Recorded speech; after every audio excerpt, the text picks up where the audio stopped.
Seems like YouTube had an update or something. I don't know, because Oh, things have just been a little weirder nowadays. yeah.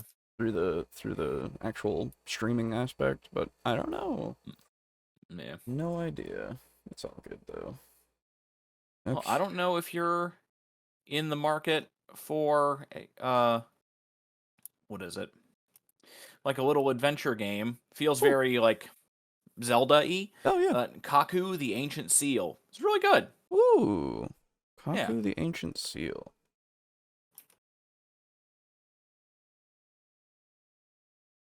There it is. Oh, okay. Yeah. It's very fun. Nice. You're playing as like a little cave guy, which is neat. I always Oh. like that kind of aesthetic. Yeah. A little cave boy. I like that. And there's like upgradable attacks, weapons. There's like stuff you can slot into your gear. Yeah.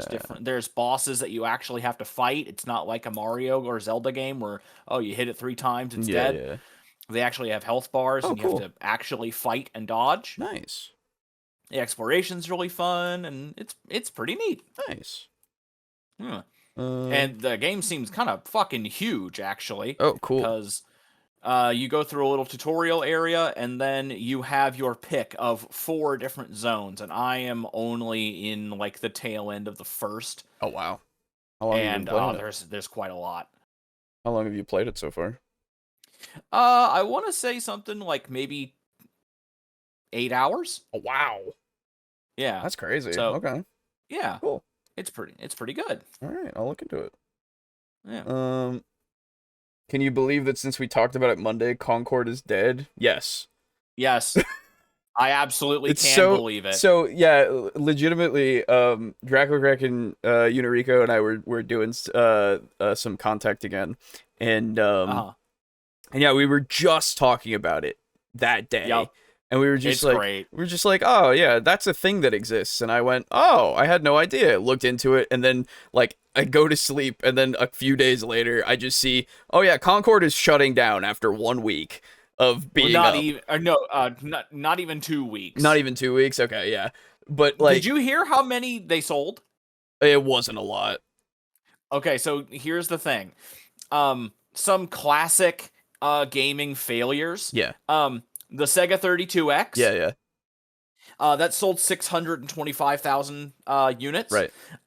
ET Yeah. for the Atari 2600, that sold 1.2 million. Yeah, yeah, yeah. Concord sold 25,000. Ooh. And it took 8 years to develop. Yeah. And it was $200 million budget. Oh god. Yeah. I mean, people just don't care for other Overwatch. Yeah. Like, nobody cares anymore. Until Marvel Rivals comes out, nobody's gonna care. Because Yeah. Marvel Rivals is gonna Or be that Deadlock. same one. Yeah, or Deadlock, exactly. Yeah. Nobody's gonna care. Because, like, what's hilarious is that in the open beta, Yeah. not the closed one, for Concord, they had 2,000 people. Yeah. That's it. Yeah. And in the not officially announced beta for Deadlock, they've got, like, 25,000 or 200,000. Yeah. It's one of those. I was gonna say I got invited to actually play that, and I still haven't touched it yet.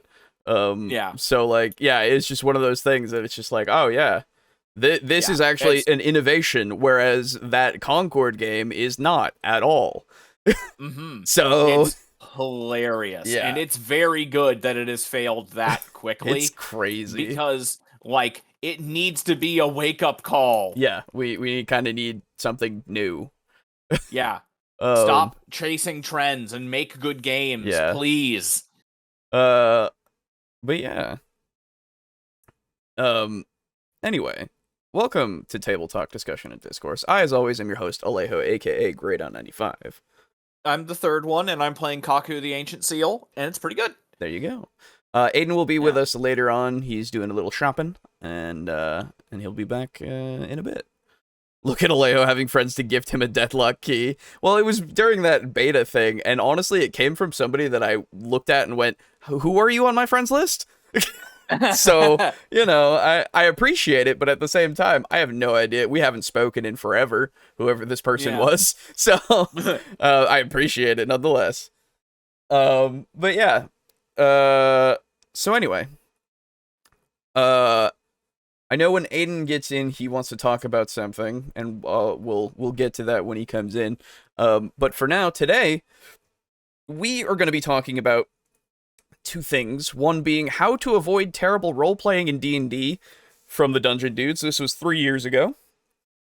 So we'll see. Ow. And then the other one is going to be on Matthew Colville video. Okay. On losing.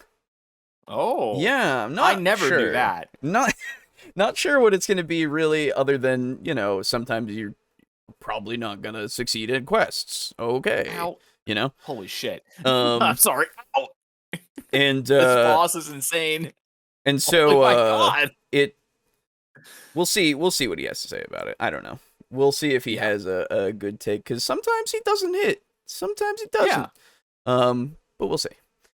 Also, want to say, tomorrow I'm going to be editing together 2 more vampire videos because I need to get them out, or I need to get them ready to be put out at some point this coming month.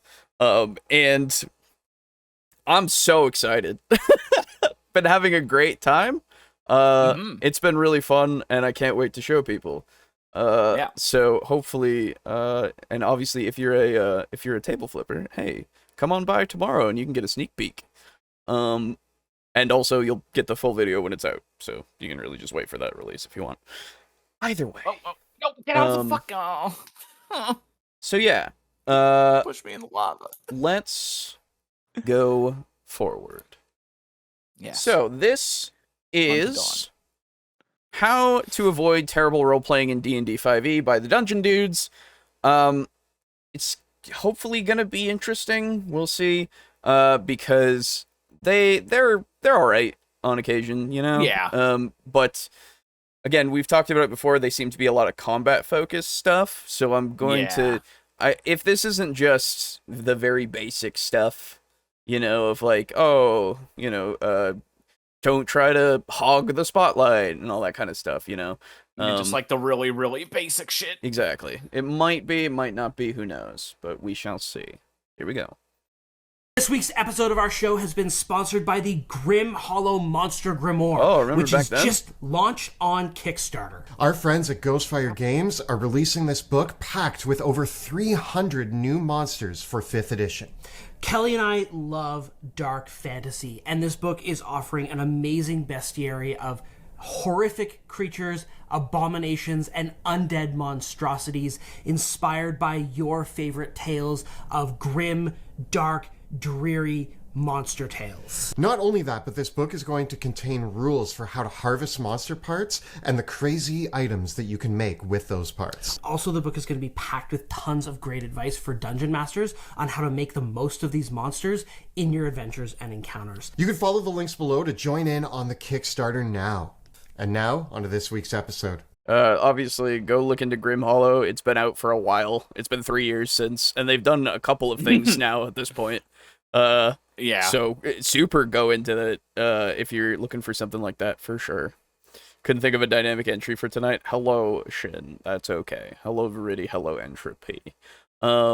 Yes. Grim Hollow, good little resource for the grim dark stuff for sure. Greetings, my name is Monty Martin. And I'm Kelly McLaughlin. And we are the Dungeon Dudes. Welcome to our channel where we cover everything Dungeons & Dragons, including advice for players and guides for Dungeon Masters. We upload new videos on Tuesdays and Thursdays, so please subscribe to our channel so that you never miss an episode. Today we're going to talk about how to avoid being an awful role player during your games of Dungeons & Dragons. A lot of people have left comments about how role-playing can be a big challenge for them, or that they aren't sure exactly what it takes to role-play in general. And some players have had problems with people who are roleplay in a disruptive manner that either makes other people at the table a little bit frustrated, or even makes the Dungeon Master frustrated because the players don't go on the adventure. It also becomes really challenging. The players don't go on the adventure. Okay. I mean, I guess, yeah. That's just literally going, oh, I just don't want to play the game, which is just not I cool. never really, unless you're doing it as a joke. I've actually done that as a joke. Yeah, where exactly.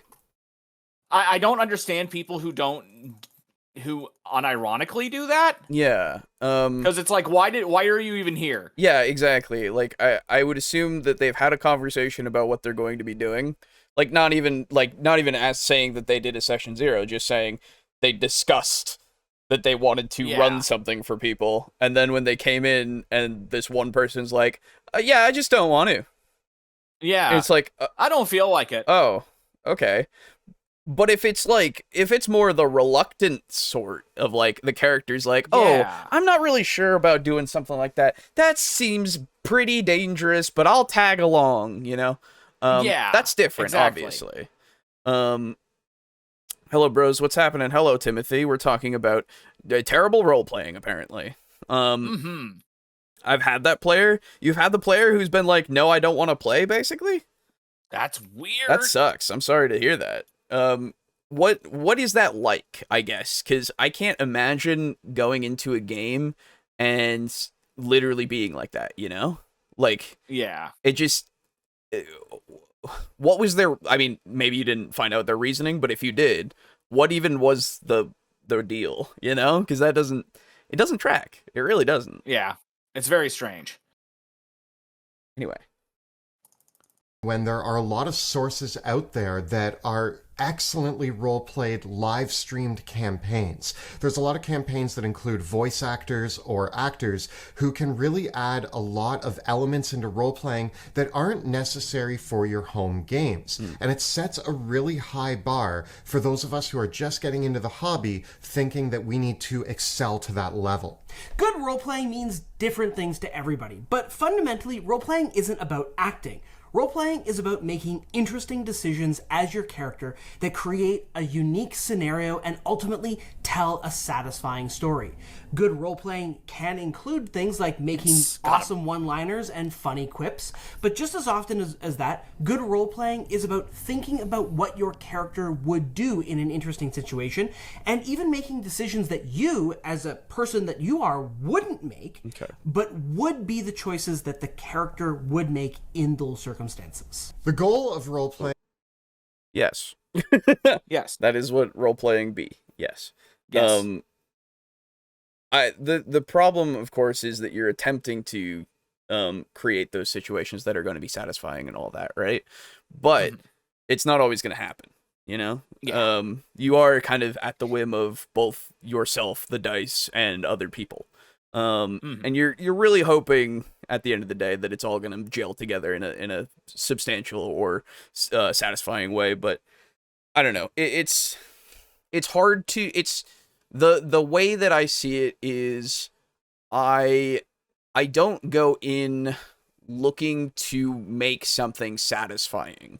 You know, I go in there to play the game and hope that it's enjoyable.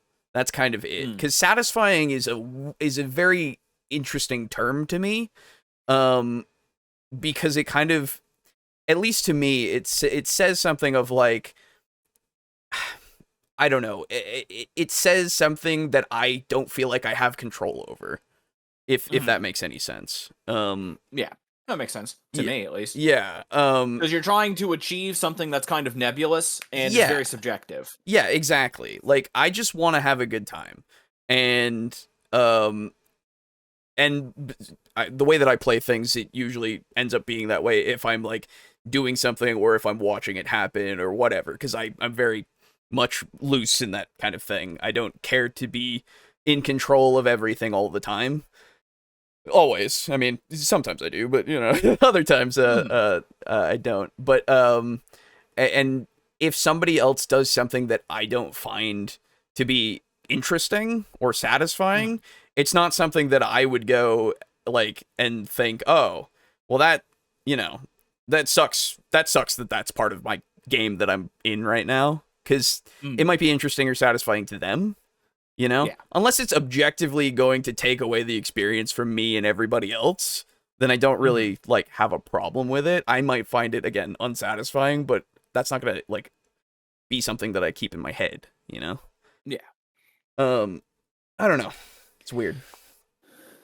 It just made me think of the NES Carmen Sandiego game where you can turn around and walk out the door at the beginning of the game and the credits roll. Yeah, there you go. Ah, nice.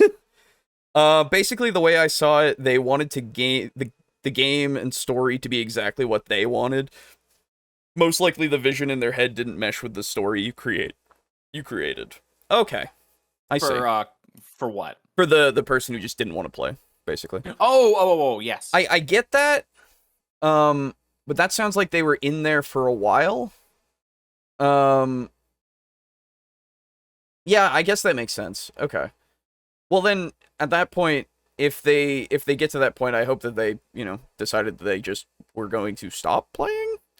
Because at that point, it's like, well, if you're not going to get anything from this, I mean, you could sit here for a few hours and just watch if you want to, but if you're not happy with how it's going, then why would you, Yeah. But unfortunate. That at least doesn't sound like problematic though. That just sounds like they didn't want to do it. I don't know. Yeah, it just sounds more like just a difference of desires, not so much like an actual problem player. A while he says it was session 1. Oh. Okay, so they just immediately just didn't like it. Like, okay. Well, that sucks. Okay, never mind then. Okay. If you don't want to play, why are you playing a TTRPG, or what is the GM making you do? Well, so that's, yeah, exactly. It's like, at that point, it's like, just don't play and go. Yeah. Like, it's... Yeah, what are we doing here? Yeah, it's not harsh to say, if you just don't want to be a part of the game, then don't. Just get out of there, because you can go do whatever, they can keep playing, like, you don't have to necessarily, ruin the campaign for everybody, in the sense of making your character go, nah guys, let's just go this way, let's just do this actually instead, because like, again, unless you're in a game where that's kind of fine to do, because like Aiden has said it before and I've said it before, when we do games we've been like, yeah, there's stuff here, but if you decide you want to go the fuck this way, then we'll deal with it, we'll just go. Well, I mean, that's less of a problem, because they still want to play. It's just that they want to go somewhere else in the world. They're still enthusiastic about playing. Yeah, there is a difference. Just not about what you expected them to be enthusiastic about. Yeah, that's true. There is a difference there. Is to create a lens in which you are viewing the world of Dungeons and Dragons through, the lens being your character that you've created. At the end of the day, this all comes down to understanding the motivations of your character, what it is that drives them towards the adventure, and why it is they are doing what they are doing. There's a lot to discuss today, so let's get rolling. Okay. So first off, one important caveat, and we feel like a broken record every time we have to talk about this, but it's important. Dungeons & Dragons is a shared experience. You are playing this game with a dungeon master and a group of other players, which means that you have a responsibility to be part of that team and contribute to the engaging experience that everybody is having together. You are playing as part of a team, but a lot of interesting stories can come from conflict, disagreement, and even friendly rivalry. There you go. But at the same time, while developing these stories and figuring out what direction your characters are going in, it's important to also hold true to the fact that this is a team game, and at the end of the day, you want to push forward with the adventure in a team setting. Outright hostility should be something that you avoid. So when you are choosing traits for your character's personality and background, you want to avoid things that are going to cause antagonism between your characters. I would disagree to an extent, because you can still do stuff like that, but you have to have the maturity to make it so that it works, you as a person. Because you and your friends can do whatever, but as long as you're... This is why we like to say doing a session 0 is good and doing characters together are good. Like, making them together. That way you can kind of figure out how they're going to interact, and if you want to put stuff like that in there, you can actually have that conversation at that point before you even started. That way it's not something that's just thrown in there by surprise, which can also work But again, you have to be mature enough to roll with it, and actually make it so that it's part of the experience rather than detracting from it. Yes. Because in Vampire, we actually have some characters whose views are basically diametrically opposed. Yes. And yet they're actually, at least for the moment, they're pretty chummy. Yes, exactly. It remains to be seen how the characters will react once their true natures are revealed to one another, if they ever are, but you can have characters like that. Yeah, exactly. And potentially, like, it could lead to more interesting conversations that happen, more interesting choices that happen, some actual in-character fights that might happen. Like, it will be something that does add to it if it comes up, which is very cool. And I think that, again, as long as you and your table and all of the people there are able to make it work between each other and always have that compartmentalization of these are the characters, I am not the character necessarily, because there are so many times where some people go a little too far and it's like, damn, sorry, but that's not how this works. Yeah. Anyway, I would ask before taking the other players somewhere else. Oh yeah, of course. That's the thing, right? That's why, again, when I said that Aiden and I preface it beforehand, it's like, everybody who plays with us knows that you could just go the fuck somewhere else and it's fine. During a established, like, campaign kind of setting, it's respectful and should be done where you, if you're not absolutely certain about that aspect, in the beginning, that you should at least metagame talk about it, right? Because it's important to establish that early on of, like, is it okay if I literally like my character wants to go do this thing, like, really badly instead of what we're doing now, and I know that that's going to potentially derail everything. Is that okay, or what's the deal here? Sometimes you got to feel it out, which is fine. Yeah. Not wanting to roleplay makes me think the GM is writing backstory for the player characters that the players don't want. Not necessarily. It could just be that, like what Draco Kraken was said, things are just not going the way that the player wants them to go. In which case, then they just go, nah, I'm not doing it. Which, again, that's valid as long as you're not completely bringing down everything else with it, with that feeling. Yeah. Imagine getting along with someone whose views are diametrically opposed to your own. Wonder what that's like. Yeah. There you go. All right. These are things that should typically be discussed during a session 0 while you are creating characters to make sure that everybody can play characters together that are going to work well.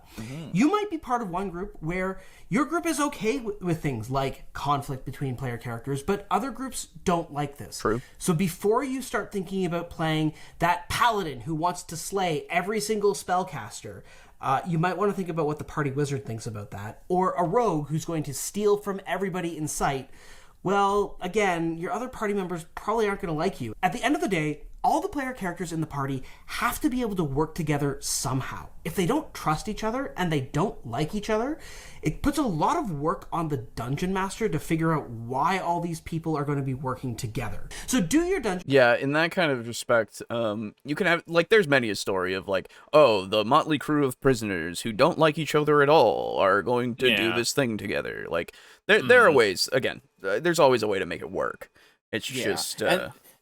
The thing is, I feel like that's actually an incorrect way to think about it, because it's more, at least in my opinion, if you've got players who are making characters that are diametrically opposed, I don't think it should be up to the DM exclusively to decide, to figure out why they're sticking together. If the players are going to make characters knowingly that are like that, I think they are the ones who should decide, who are the ones who should have to figure that out. Because that was their choice to make a character that is opposed to other characters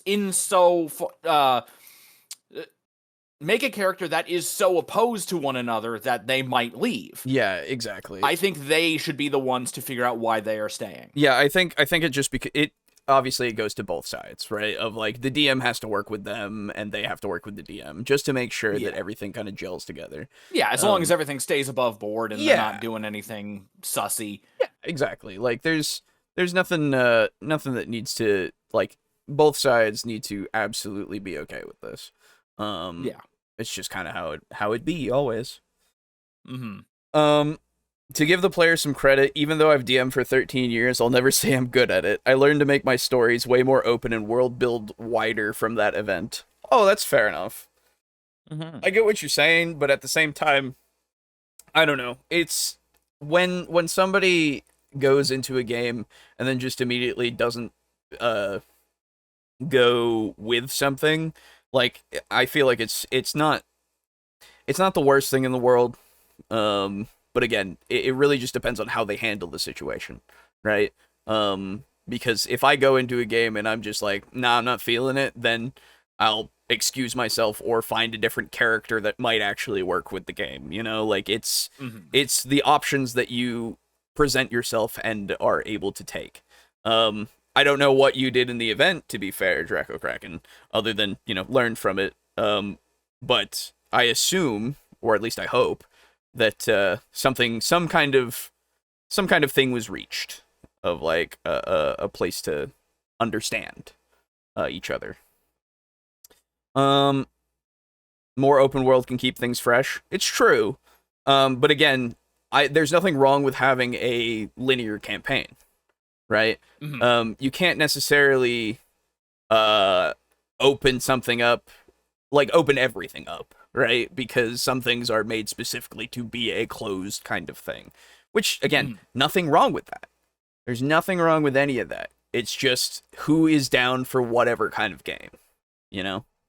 And if they go into it and then they go, actually not into this, then that's fair. For the result of that game, never went further than session 1. Ooh. Oof. I'm sorry. Well, there you go.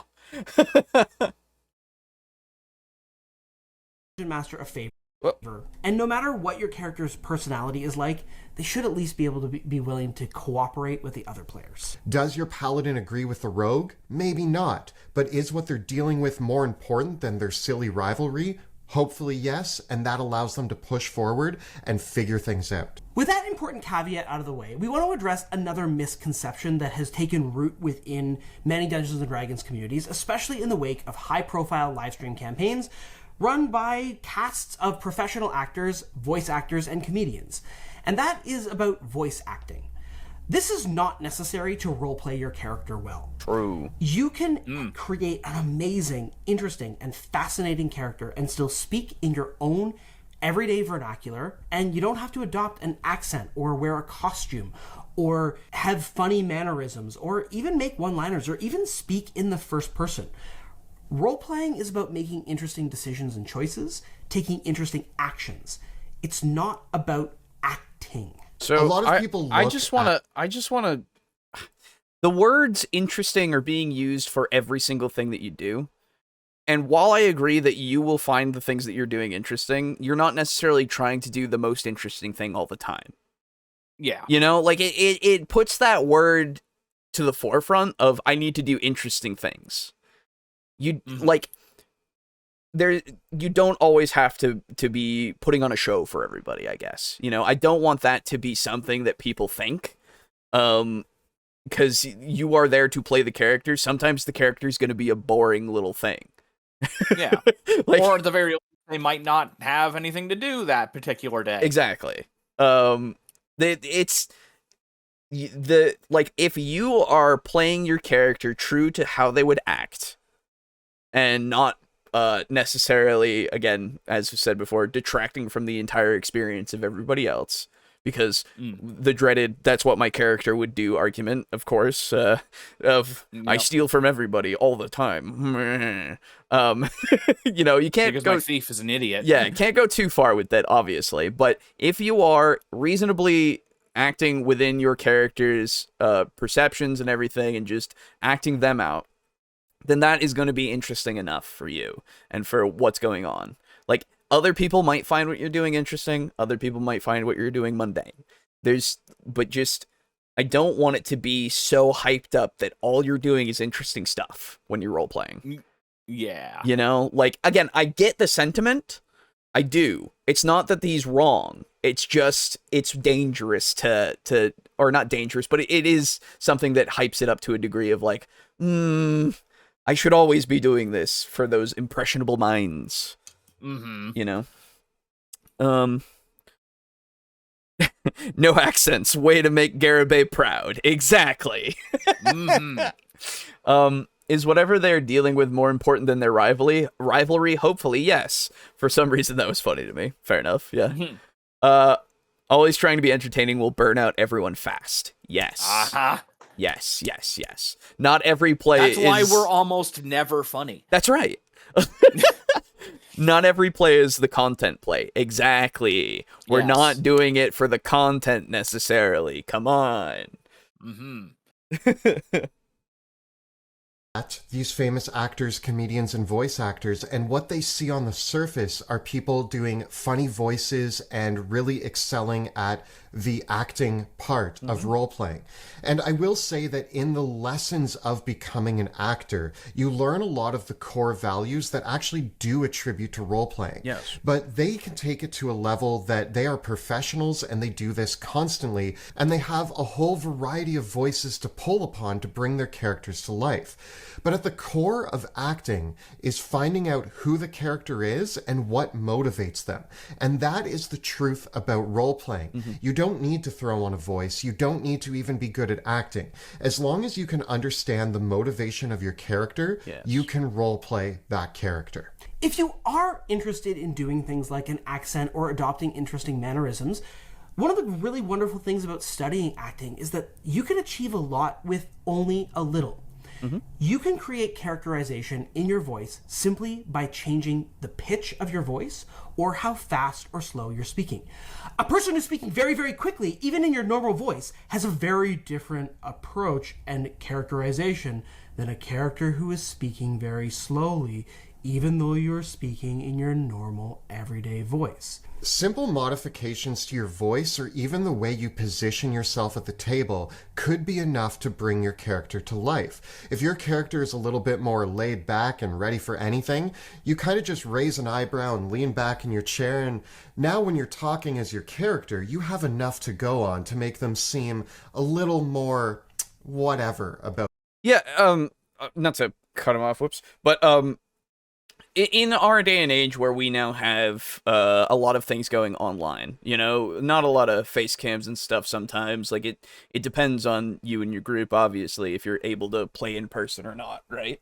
But even doing this kind of physical acting can help you characterize the character in your voice. You know, things that you do in person just for you can still help with changing how you're delivering things, because you're kind of putting yourself physically into what that character is doing, right? So it's still very useful, even if you're not doing camera play. That sounds off. I don't know why that sounds weird. But you get what I mean.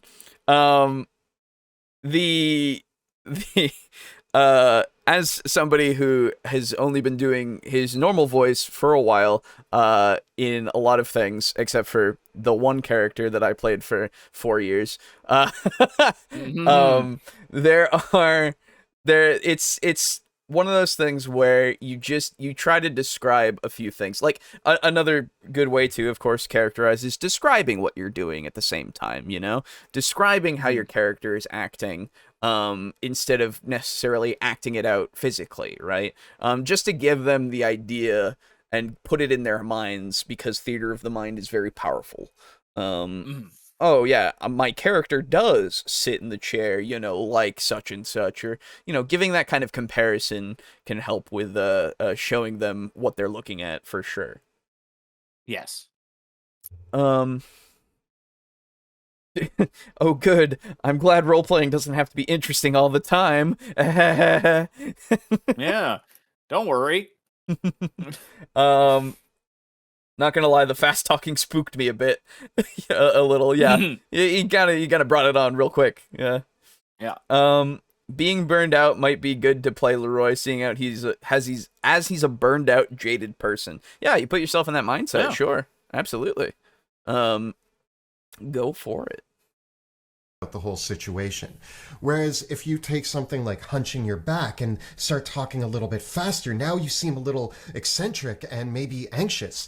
And simple things like this don't involve changing your voice, doing an accent, or really even changing that much about the way you're presenting yourself. You're taking your own voice and your own body and augmenting it in simple ways that suddenly change the character depiction at the table. And this can be really valuable, and now you know what to fall back onto when you're looking at your character and the way they are presented at the table. Having a prop for your character can actually... Okay, before we get to props, I do want to say as well, just as a little bit of a pushback, is looking up to and trying to imitate how voice actors do their things, acting out and trying to make different voices and stuff should be something that if you want to do it, you should absolutely go ahead and try.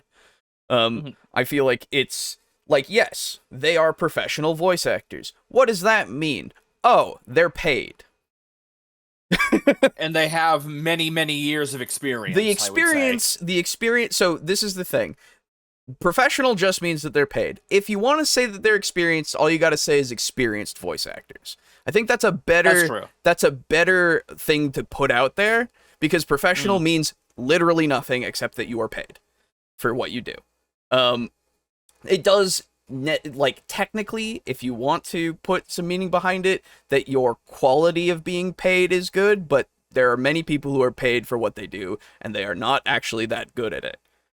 Yeah, it's true. So it depends on the voice actor you're talking about. There's also that, of course. But just in general, for professionals in general, I think what we should go for is experienced, because that gives you the idea as well of, I could become experienced if I continue to practice.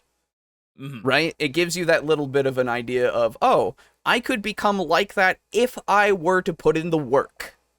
So, yeah. If you are looking to voice actors who are experienced, then, don't get discouraged necessarily, but also don't think that you're going to be that good at it at the beginning, right? No, of course not. So it's just, and, we hear about those stories of, oh, I want to be like Matt Mercer and all of that kind of stuff. And again, he's an experienced dungeon master, experienced voice actor, experienced really everything that he does. Storyteller is a good thing as well. So you could of course become that if you put in the effort. Just don't put yourself to I can be just as good as him immediately, because I think, again, experience does at least temper that, right? As a word. By that metric, I'm a professional writer and artist. That writing will never be attached to my name. There you go. Yes, and true. I paid you for the art that you made. So you are a professional artist at this point. Yes. At least that I know of. I am one who has done so, and other people probably have too, to be fair. I don't know. But yeah, legitimately. We are professional podcasters. What does that mean? Are we paid though? Because technically we are donated to. Well, technically, a charity aren't professional money receivers. I mean, they are, but that's not really a job title. I was gonna say that's true. I guess technically, right? It's kind of a weird one. It is a weird one, but that's the thing, right? People call themselves professional podcasters. That's the thing. Yeah. We have the Patreon set up and everything. We're given money to do this, and we continue to spread it through what we do. So technically, we are. That's the thing. I don't know. But regardless, it's a metric that you should not put a lot of weight into necessarily. Neither should you put a lot of weight into us being experienced podcasters. We've done this for 5 years and we still don't know what the fuck we're doing half the time. So, yes. So yeah. Or should you call them pro elite voice actors? Yes, that would give a different thing too. You mean I could be a pro? Oh, quick! Someone pay me $1. Hmm. This is the thing, though. You got to be consistently paid, I believe, for it to be professional work. I think. I don't know, but regardless, that's kind of the operating word that I keep going for. Is professional just means that you're paid for a job. I don't know. I don't spend my money on non-professionals, sir. I see. Not a professional at anything. I make no money from anything I do, Nintendo. True. There you go. Actually be a very powerful totem, almost like wearing a mask that helps you focus on their personality as well. If you have something like a pipe, or a pair of goggles, or glasses, or a book, maybe even a coin, or some sort of token that your character carries, perhaps even a stuffed animal to represent their familiar, that object that would be great. It would be, yeah. Very powerful tool to just get you into character a little bit more. It's funny how all it takes sometimes is picking up a little bit of a piece of a costume and putting it on, and all of a sudden the character just inhabits your body. It's kind of magical, so it might be worth trying sometime. I agree. LARPing is really cool. Fucking cringe. It's so cool. Cringe. But yeah, no, like that really is a fun sensation when you do something or wear something and that character just starts really flowing out of you. That's a lot of fun. Oh yeah. It's great. Mimicry can also be powerful in this respect. If you have a favorite celebrity impression, just dive in. Sometimes just trying to speak like a very iconic celebrity can automatically transform your body and turn you into a character on its own. The most important thing about trying any of these things is making sure that everyone in your group feels secure enough to do them. Yes. Don't make fun of other players at your table for trying to do these things. That's not fair. Never do that. And it really diminishes what happens at the game table when you do this. Be supportive and encouraging. Give some people inspiration, or maybe bring them a drink at the next game session to encourage them to do this, because it does add a lot to the gameplay experience. And then you're us, and we make fun of each other all the time, so it's just second nature to, when we're doing something, that we make fun of each other. Yes. But the thing is, when we make fun of each other, we're not doing it to actually make fun of our efforts. Exactly. It's just because we roast each other all the time. Yes, exactly. Obviously, there's a difference. So, yeah. But yeah, it is absolutely one of those things that you need to make sure that you're not doing it from a mean perspective. Please. Don't be mean. Don't be a meanie, please. We're all doing our best. Oh god, he wants to bring toys into the roleplay. I have a plush pony to stand in for Galvin's pony. There you go. Hell yeah. Hell yeah. Sometimes you play Undertale and Chara just inhabits your body. True. Make fun of? Never. Alejo, you want to roll the d6? No. I don't. That is a reference to the Contact game. I'm not surprised. Fuck. If you are playing with people who do not dive into role-playing in the same way, and maybe they speak in a third-person perspective, as long as that person is saying, my character says this, or my character does this, and those choices and actions are through the lens of their character, they are still role-playing. Yes. And they shouldn't be shut down for not role-playing enough, and they shouldn't be told that they need to put on a voice or certain mannerisms. As long as they are playing the game as if they were the character and looking at things through that perspective, that's role-playing, baby. Another really important aspect of role-playing is that your character needs to be willing to seek adventure. Dungeon Masters put a lot of time into creating adventure hooks and reasons why your party is going to be going on this adventure. When those are presented, you need to jump on them and not say no. No, Okay, I need more to this actually before I comment, because we already talked about it a little bit, but like, we'll see. Yeah. We'll see. Up with motivations for why the characters are going on this adventure is one of the hardest parts about being a dungeon master. And you can be an excellent player by role-playing your character in such a manner that when those adventure hooks are presented to you, you embrace them and you bite down hard on the hook. Whether your character is offering your characters magic items, the reward to do the right thing, gold, or even just a good rationale. Rather than being like, nah, that's not enough gold. Nah, that reward isn't good enough. Be excited, and be excited by the adventure and talk about what the possibilities for your character could be, rather than immediately getting into this bargaining mode of like, why should I go on this adventure, Dungeon Master? Almost every Dungeon Master finds that kind of role-playing insanely frustrating. It's better avoided, and it just gets to the heart of the game faster and in a more constructive manner if your characters get excited about things. Now, on the flip side of it... Alright, okay. So I understand the sentiment, right? Mm-hmm. It's better and it's more streamlined for you to just go with it than it is for you to kind of have any pushback. And usually everybody's already bought into the adventure at that point anyway. If we're talking about just starting, basically, and actually getting into the game and actually getting into the campaign itself, everybody's pretty much there, right? Yeah. Additional plot hooks and stuff, some people might go for, some people might not. It really depends, I think, on the type of game that you're playing. And also, of course, your players that are around the table, and you probably know them at least to a degree.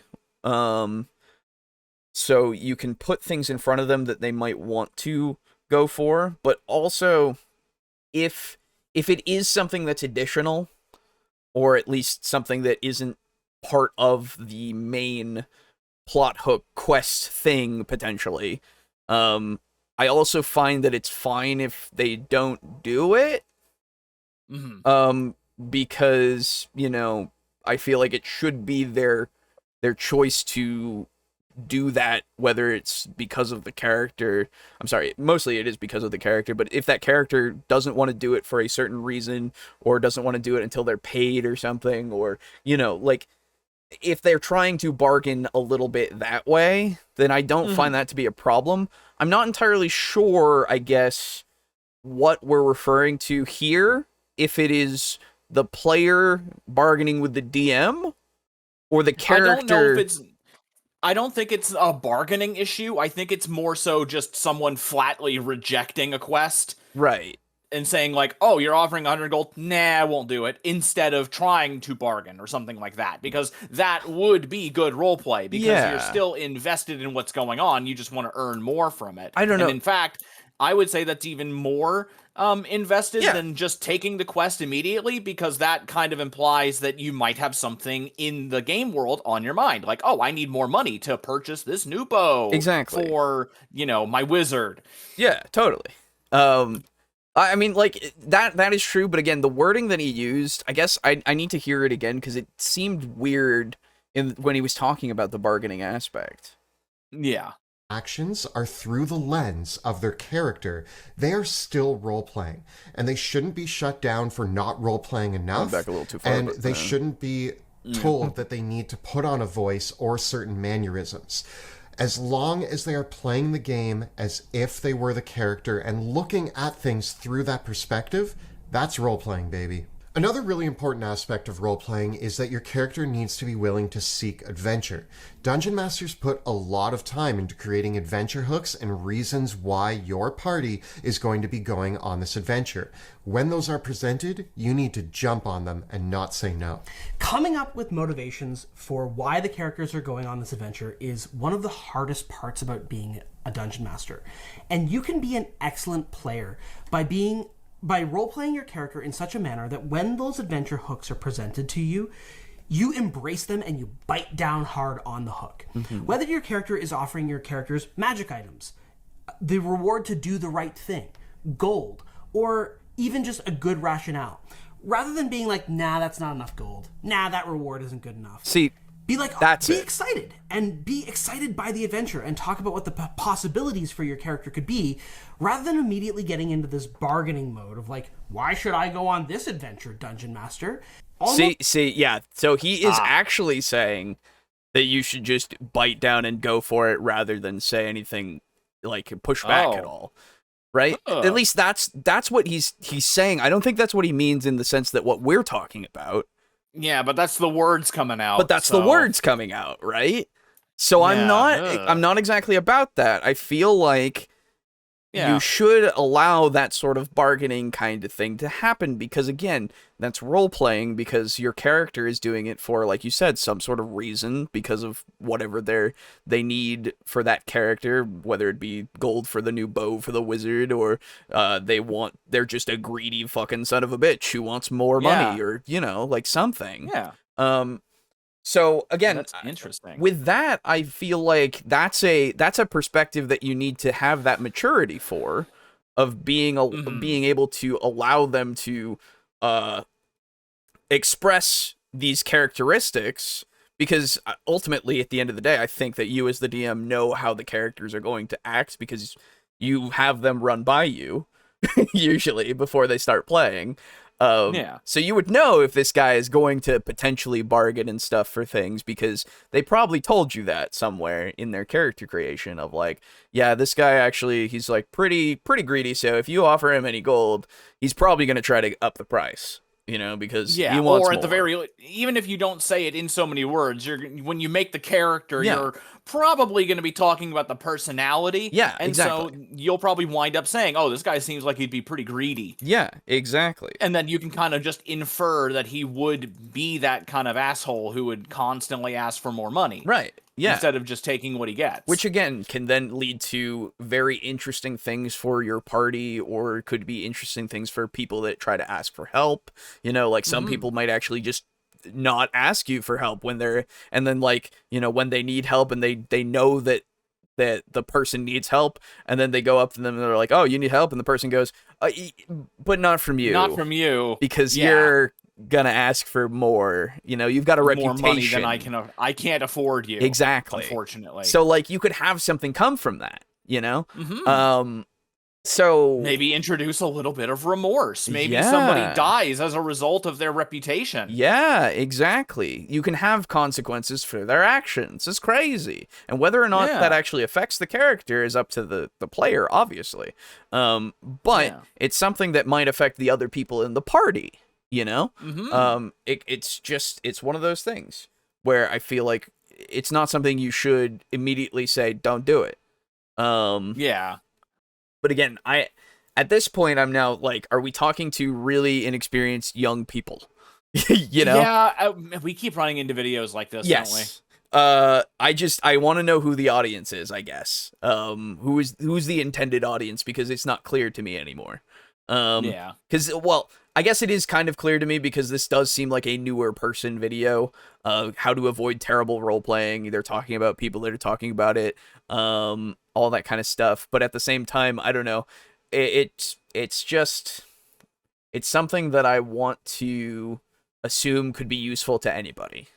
And at the same time, again, if you're going to say this kind of advice, maybe preface it with, if you're an inexperienced player and with inexperienced DMs and such, perhaps instead of doing this pushback and such, because it could lead to further complications in your game, perhaps do make characters, if this is your first go around, that will actually want to go into these adventures pretty blindly, in the sense of they want to do this for the right reason, they want to take the gold and such, like they don't need to haggle necessarily, right?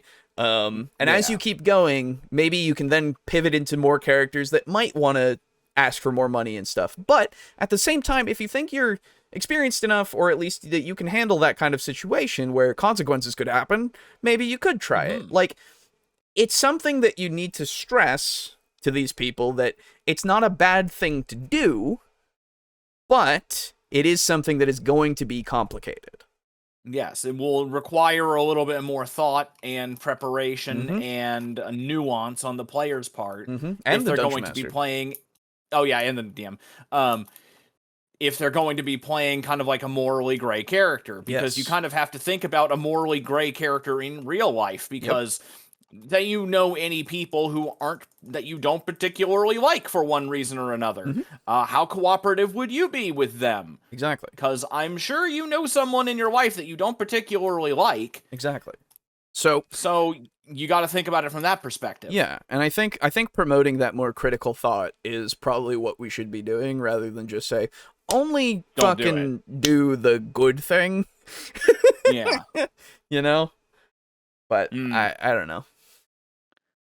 Almost every dungeon master finds that kind of role playing insanely frustrating. Oh, also no, not every single. No, not all of us do. Come on, like yeah, you're wrong. Always a blanket statements. Yeah, they? I know. All right. Imagine getting along with and roasting each other. I don't know anyone who does that. True. There you go.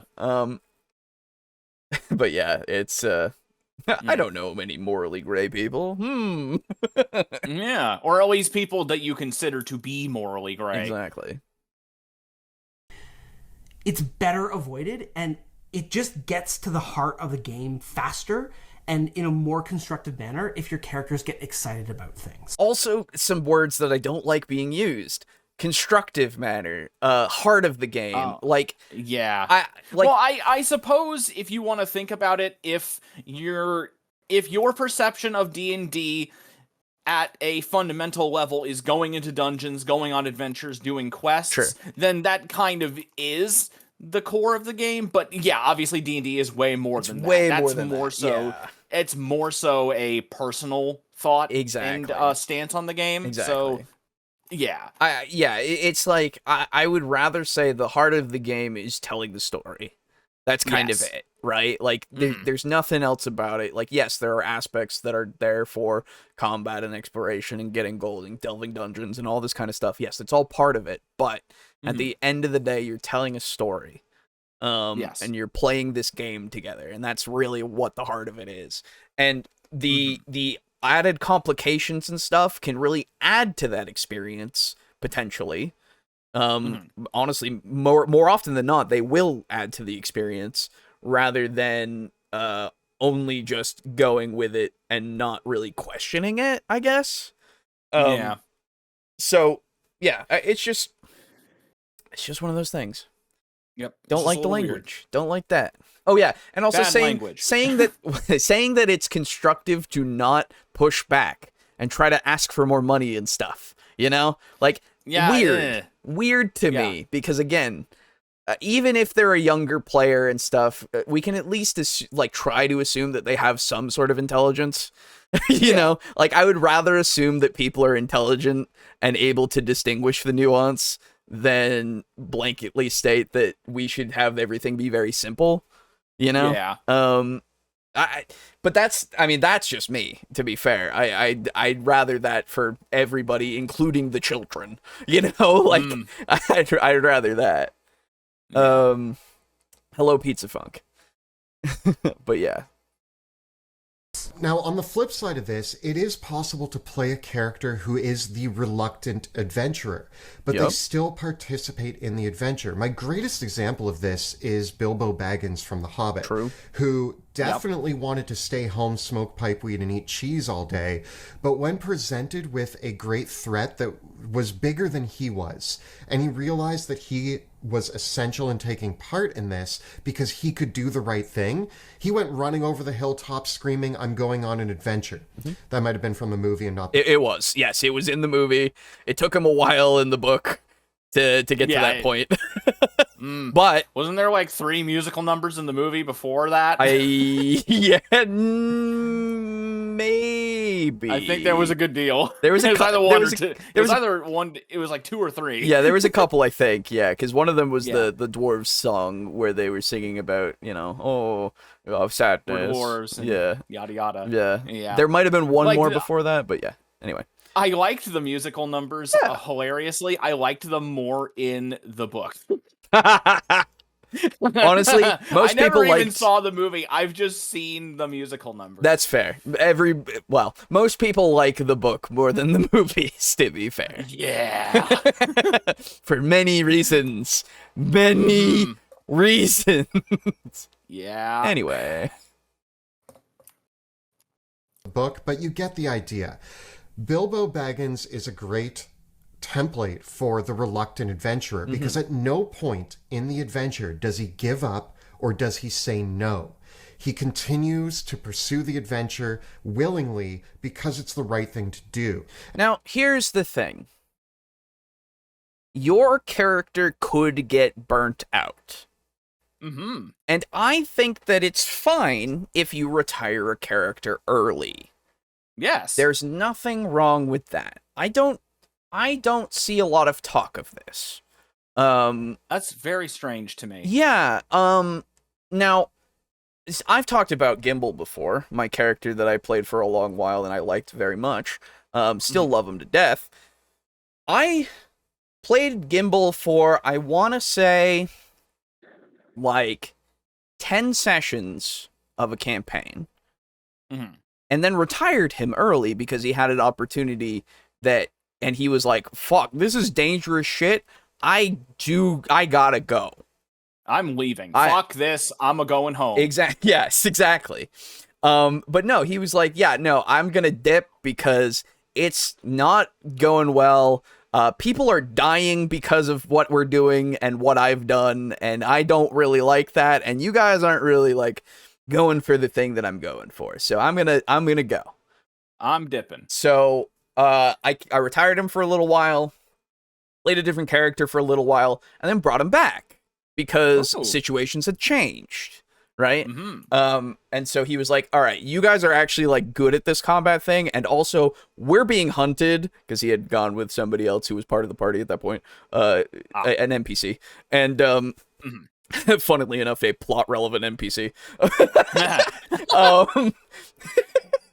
I had found out that later and went, ooh.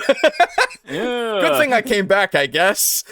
Yeah. And then later on, retired him again with that plot relevant NPC. So, you know, nice. It was good great. Shit. Hey, if the DM's gonna let me, the DM's gonna let me. You know, there's nothing I can do. Yeah. But yeah. So retired him because the situation wasn't great. Came back because the situation had changed. Continued doing it, and then the situation changed again, and retired him again. And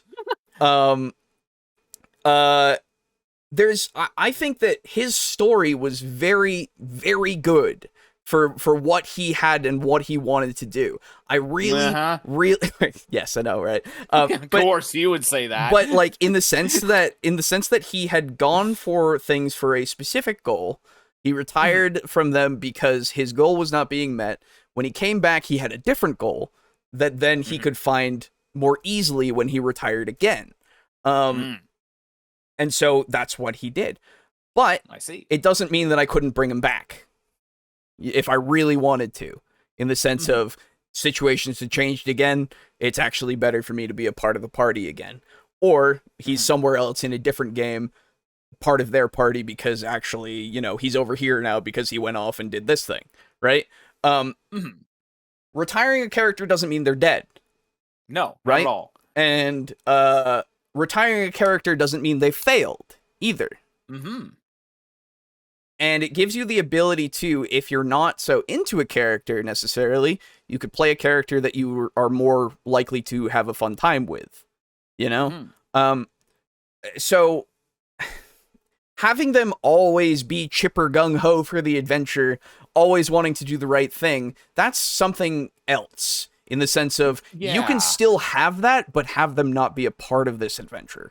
You know, they know their limits. Or at least they know that things are going a way that they don't think they can handle. Right? And so you're still role-playing in that respect. There's nothing wrong with that as well. Like, people can absolutely utilize that as part of the game. But again, nobody talks about it. And I don't know why. I think most people just wind up dying before they retire, unless it's D&D 5e, in which case they just stop. Right, exactly. So like, but even so, even in the older editions, I don't know why people didn't do this either. You know, like yeah, that's why I actually have incentives to retire a character in my Call of Cthulhu setup. Yeah, I remember you talking about that. Yeah, and like, I whenever I've run things, if people wanted to have Brogan's characters from when we were doing that Age of Magic Fur thing, he retired a couple of characters, and I went, yeah, sure. Nothing wrong with that. Makes sense. Because you don't want to be a part of that situation. Absolutely. You know, I made sure to talk to him about it first, just to see if he really wanted to have that character not be there. Because otherwise we could have made it work. You know, we could have been like, oh no, you came back, it's fine. You know, all that kind of stuff. But yeah, it's something that I feel like is an option that really should get a little bit more lip service than it does. Anyway. Took us a few sessions in our thing to really figure our own characters out. We're just now hitting our stride, but it's been a few weeks before we get it posted up to that point. Yeah, no worries. That makes sense.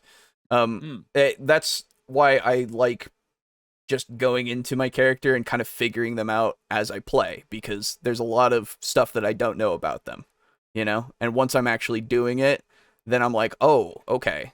Now I know who this person is a lot more, because I'm acting in this way. Like, I have my guidelines and stuff, but really, in the moments, it's like, does this character act this way in this situation, or what, you know? It's good. I like it. Got lost talking about Three Kingdoms. What are the dudes doing? They're just talking about role-playing. Yep. Bold. They're stealing our fucking... They're horning in on our fucking turf. Bold of you to assume the right thing is what we're always trying to do. Also true. Also true. But nobody talks about those kinds of campaigns. It's fine. Yeah, everybody's too scared. Everybody's too bitch-made to run an actual evil campaign. Well, yeah, it's one of those things. Again, it takes a lot of nuance and stuff, and I know people have done it. They just don't want to spread that, I guess. I don't know why. Yeah, it's just hard. Yeah. It takes talent to play a bad guy the right way. And if that's all the motivation you need, then use it. But even if you are going to play a character who maybe is scared or unwilling, the fact is that something has driven them on this adventure and something keeps them there. And it's up to you as a player to decide what that is, not the dungeon master. You need to say yes. You need to be willing to go on the adventure.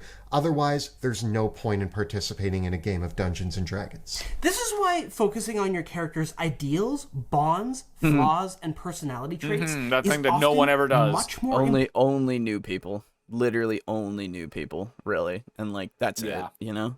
Again, it's a useful tool for those who are new. That's it. Important than focusing on their backstory and their personal motivations. Yeah, wait, whoa. The personal motivation is tied to that bond's flaws and all that kind of stuff. Like that's a part of that. You should focus on their personal motivation because it does help with characterizing them and driving who they are. Like that's a big part of it. The backstory and stuff is also important in the sense of what they've come through and what has brought them to this point, so that you can make informed decisions on how they are characterized. Like they're both important. As long as you haven't made the backstory of I've done 600 million things and all that kind of stuff. You know? But that's usually the all right, calm down there. But it's you want to give each of them the attention because they're all informing the character, you know? The bonds, flaws, and I forget what the third one is. Bonds, flaws, and he said it. Actually, let me just bring it back. He'll say it. Right? I have no fucking I have no idea. I never use it, so I don't know. This is why nobody ever uses focusing on your character's ideals. Okay. Yeah. Ideals, bonds, flaws. Like again, also an important aspect if you need that kind of thing to help you. which again, no shame in that, obviously.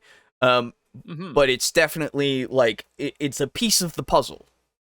Your puzzle has many pieces. You need to just give each of them, the attention they need. Flaws, and personality traits is often much more important than focusing on their backstory and their personal motivations.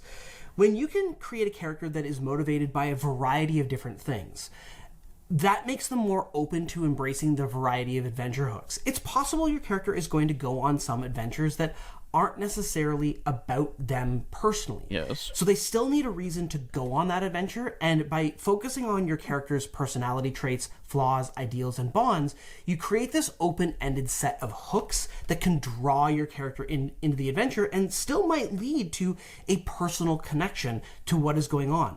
I like to also make my characters care about another one of the player characters as well. Yeah. So even if I'm not on the adventure for my own personal gain, I still care about Kelly's character, and we still want to adventure together. It could be just enough to say that you are the older sibling of one of the other adventurers who is keen to go on this adventure, and you consider your role to be to protect them.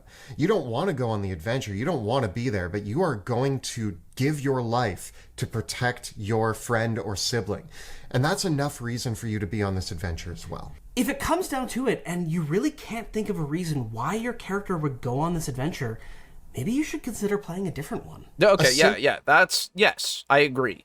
That's true. If your character has no idea, or if you have no idea why your character would be there, it's perfectly valid for you to go, I'm going to play a different character, actually.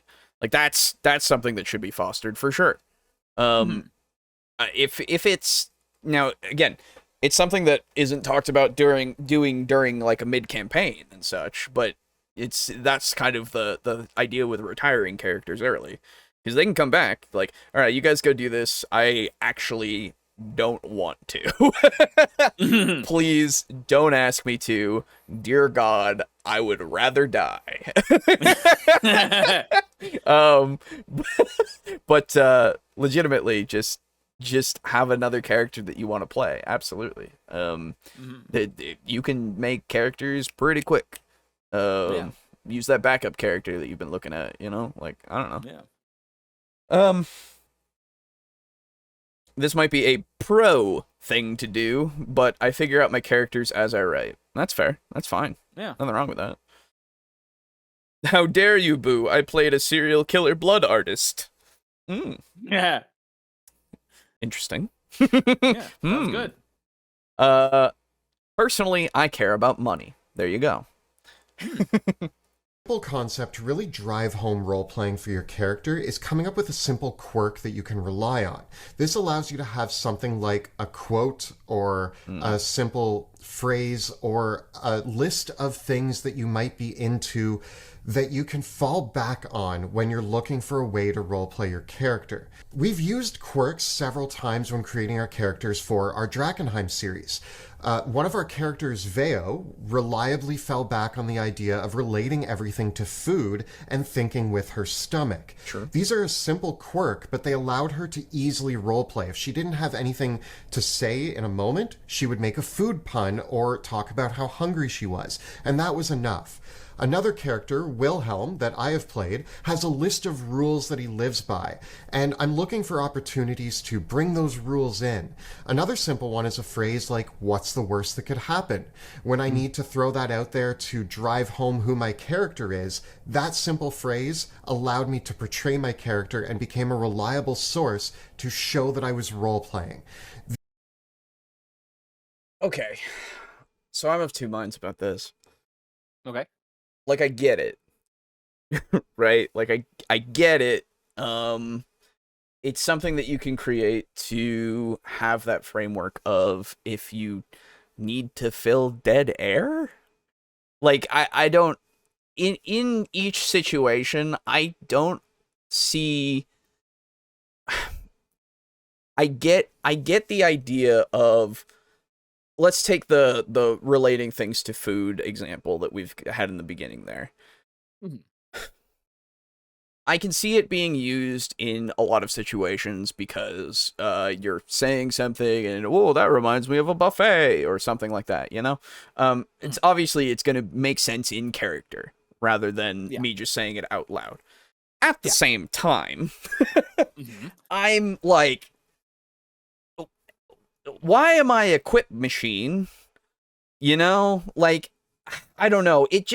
It makes me feel like I'm overplaying it, at least to me in that sense, because, like, yes, I am doing something in character, but I personally, and again, this might be completely just because of my personal tastes and such, but I personally find it that in those moments, I don't want to fall back on a, like, trope. You don't want to be a Marvel movie character? Well, I don't want to fall back on a trope, you know?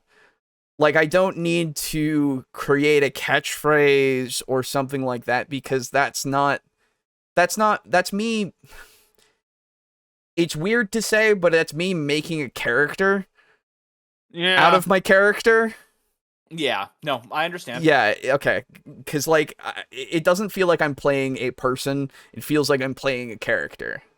Yeah, no, I completely understand that. That frame of mind. Like, I can think of that being a thing that people do, again, when they're younger, and they're doing kind of this kind of stuff because, well, haha, I can make my friends laugh with my catchphrase, you know? It's the Saturday morning cartoon feel, if you will. Yeah.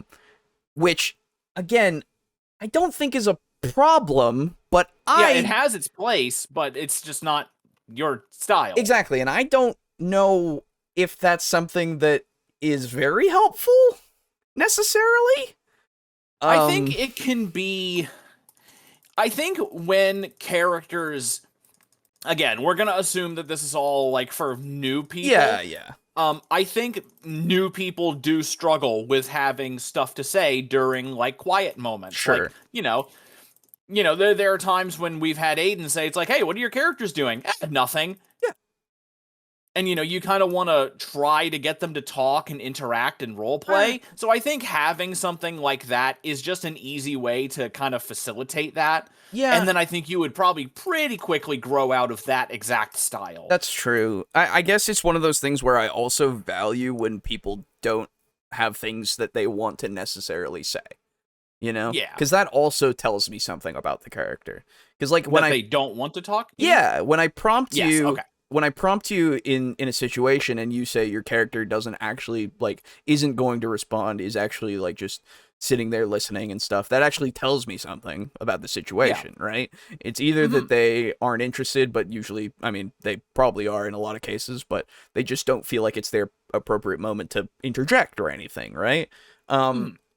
So, I don't know, it's just when it's said like that of, I'm falling back on this for in these moments where it feels like I need my character to say something, right? Yeah. And it's like, in that kind of frame of mind, I'm like, okay, but in those moments, do you need to say something? Yeah, it kind of feels like you're checking off something off a checklist. Exactly. Like, okay, there's conversations going on. I have responded. I have now fulfilled my response quota. Exactly. And that's kind of thank you. That is exactly the feel that I'm getting from this kind of advice. And I don't like that. Yeah, that's fair. You know? I mean, there are things that I've come up with for just random shit that I wanted some characters to say. Sure. Like, I've wanted to play, like, in another fantasy game, I've wanted to play in as another rat, but nowhere near as naive as Ralph was. Sure. Yeah. And I wanted him to do there were two things that I really wanted him to do. He was really fucking weird. One of them was.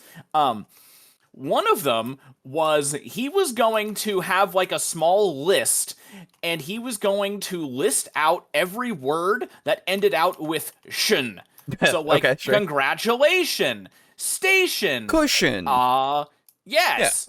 I get you. Sure. Testicular torsion. There you go. And the other one was going to be like, at least what I considered to be humorous, sacrilege. So basically, whenever anything crazy would happen, he would be like, by the mammoth memories of Mystara. What's that thing? Sure. You know, and just do something kind of, what's the term? Alliteration-y with the gods, and like making fun of the gods because he hated the gods. Yeah. I get that. And that was an idea I had for whoever he was going to be. And that was just going to be something that would pop up every now and then. Or when we had a quiet moment, I'd be like, hey, you want to help me with shin words? See, whip out the list and then... Yeah, and like, I get that. And that doesn't feel the same way, though. You know? Yeah, it really doesn't. That feels like something that has been baked into the character rather than this, which I guess it technically is, but I don't know. The framing of this feels, as I've seen in the chat, more like a caricature.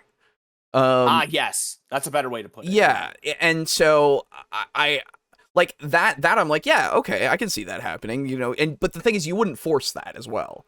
Right? No. Like, because why would you, you know? But in quiet moments, like, if the situation seemed appropriate, or if it just seemed like a situation where it would work, you would do it, you know? And, like, that's fine. But for this, like you said before, it sounds like a checklist. It sounds like I need to do something to show that I am interacting and role-playing.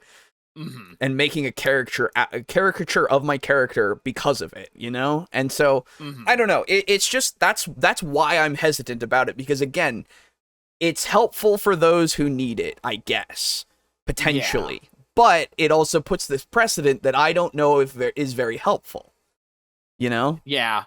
Because I can't tell if you're role-playing or if you're effectively just rehearsing. Exactly, yes. That's another one. Yes, exactly. See? Like another way you could put it. Yes, thank you. Yeah, so again, it might just be, I don't know. It's just something that keeps kind of coming into my head as this has been said. And so I want to put that out there. Maybe that's something that will help other people or can make people understand my way of thinking about these things, I guess. But yeah, I don't know. Yeah. Okay. Only of two minds? Amateur. True.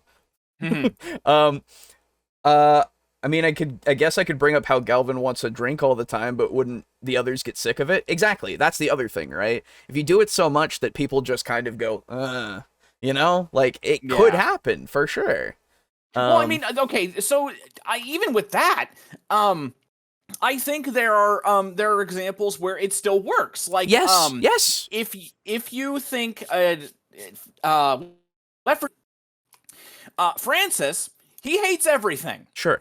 And that's the joke. So he's like, man, I hate planes. I hate helicopters. Yeah. I hate boats. You know, and like somebody usually has some kind of a response to it. And it's kind of funny. Or it's like, you hate everything, Francis. So you can even still do that. Yeah. You can still have the character who says like, God, I want a drink. God, I could use a drink. Exactly. You know? But that's the thing. It's about the timing. It's about where it is. It's not about actually just saying it for saying its sake.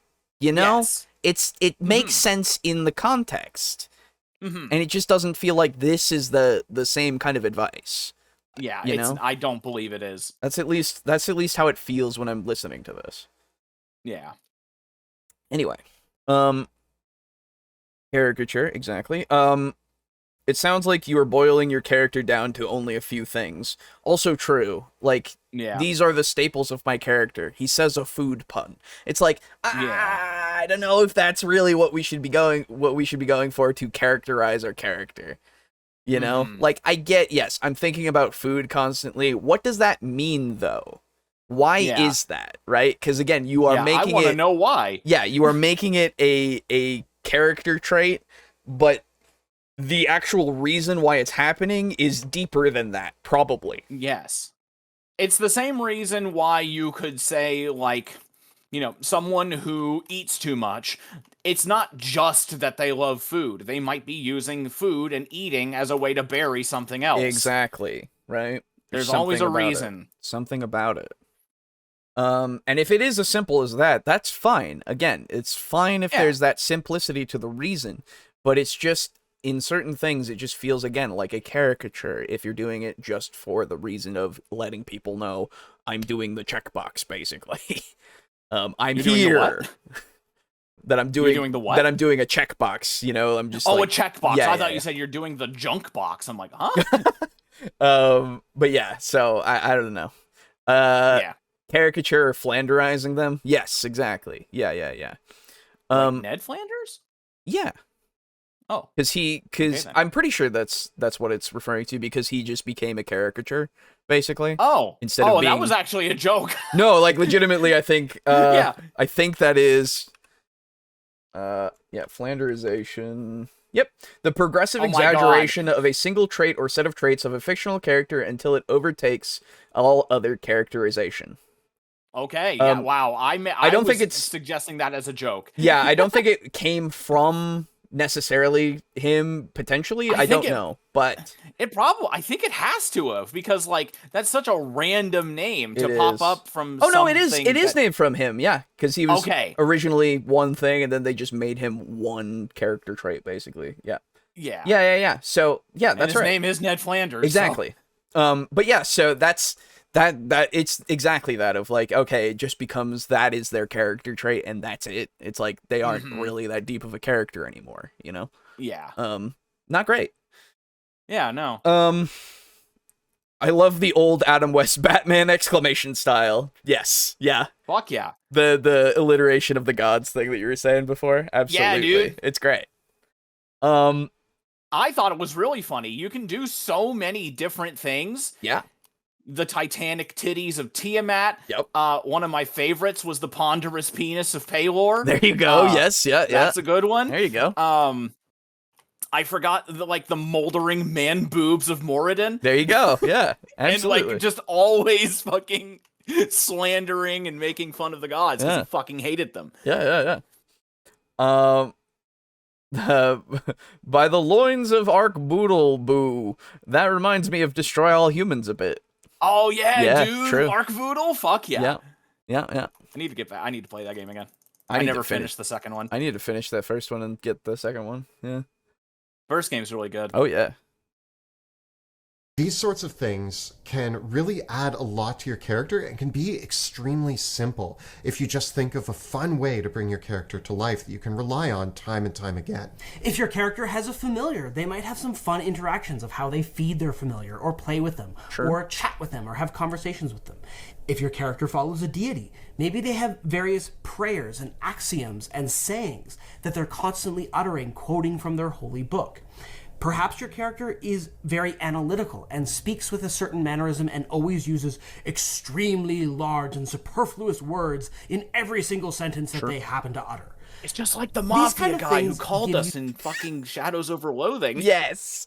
Making up fucking words, absolutely. Yeah, dude. They were so good. I love that shit. Yeah. Just a fun fallback that helps reinforce who your character is, doesn't really influence their decisions, but reminds the other players and the dungeon master and yourself who your character is. It doesn't really like do anything to their decisions. That's so weird, because if you're doing stuff in the vein of, oh, they have this familiar, oh, they have this god and stuff, shouldn't that actually like have some weight to it as well? It should. Because like if I'm following this god and I'm following them to the point of literally quoting shit about them all the time, that should be something that kind of comes into play all the time. Yeah. Because I'm so devoted. Especially if you're a cleric. Yeah. Devoted, excuse me, to them. I don't understand that. Yeah, that's weird. That doesn't sound... We're kind of losing it a little bit here. Yeah, that doesn't sound right to me. I don't... This really actually leans into our next point, which is don't be afraid of tropes and cliches. This is true. There are a lot of tropes and cliches in the fantasy world, and I'm sure many of them have been used many, many times. But we have never seen your version of it. And when you bring it to the table, showcasing your version of a trope or a cliche is going to be what's exciting for you, and it's going to be unique because it's through your lens. This means that if you want to play the strong barbarian who is dumb and just wields an axe and makes stupid decisions and runs into battle, yeah, we've seen that a million times, but it's still going to be reliably fun at the table, and I'm sure everybody's going to have a blast playing with you. Sure. And if that's the trope that you like, then you're going to have a blast playing it. Of course, if your character is always a elf ranger who dual wields scimitars, you might want to try branching out just a little bit. But if you do have favorite characters from fiction, fantasy, movies, video games, or books, you should draw inspiration from those and use that as a reliable fallback. You will always make your own permutation and inspiration and grab elements and bits and pieces. One of the things that I love doing when I create my own characters is I often make a list of 2 or 3 fantasy characters that I'm inspired by and kind of merge them together in a strange pastiche, augmenting certain elements of that character's personality or appearance or costume and combining them with elements from the other character's personality or motivations or goals. It's a great way to draw inspiration, create a character that is interesting and unique without having to do too much work in really coming up with a brand new idea. There's this idea in literary theory that there's really nothing new under the sun. But in a role-playing game, your specific characterization of those ideas in the circumstances that your dungeon master and your group plays them in are always going to create a unique result. So don't be afraid of these cliches, because they're actually going to turn into something fun and unique once you bring them to the table. Yeah, so it is again one of those things of tropes are there for a reason. Cliches are there for a reason. As you said, you shouldn't be afraid of them because they are useful, right? Just because something is a trope or a cliche doesn't mean that it can't be something that's a part of your story, you know? Whatever it might be, whether it is a D&D game or not, you know, like it is something that can give, it's a meme. Right? Yes. It's a like, for the literal definition of the word, it is a meme, because you get DNA of the soul. You get all of the information that you need to through that trope, like the important grounding information, and then you add from that of like what your character is in that trope. Because again, like he said, I think about, I was playing with somebody who was the big dumb barbarian, and he went through, and we were, God, I was a warlock, I think, and we went through this like thorn covered, like forested area that these thorns were kind of lashing out and all this shit. And from what I remember, it has been a little while, but he would just run the fuck in, like, all of the time. He would charge in and just start beating things down, but he got caught up in these brambles and shit, and he just died in that forest because he was really trying to just get in there, and he couldn't get out, basically. Oh my god. And it was funny. It was unique. And were you able to revive him, or no? We were very low level. Wow. And How he the just fuck do you... he just kind of died in there, and we all fucking laughed hysterically about this one guy who was really he was doing his best. We would keep him outside the city because he smelled so bad and didn't understand the culture, and and he was trying to do the right thing all the time, but yeah, he didn't really go too far, unfortunately. Was that a legit run in there to try to do something, or was that like a suicide? No, he was trying to do shit. That's the thing. Oh my god. It was great. Jesus Christ. We laughed about it for hours. It was great. I bet. Oh my god. That's something that I hadn't seen that kind of character do. Yeah. It's definitely a memory that I have of it. But it was a trope for sure. Yes. So nothing is wrong with it. Some gods might like you that you're calling their parts big. True. It's true. New species evolve under the sun all the time, and they all turn into crabs. True. Yes. That is a really weird phenomenon. It is. But it's pretty sweet that everything's turning into tyrannids. Yeah. But yeah, trope fine. Yeah. Tropes good. Yeah. Tropes fine. Mm-hmm.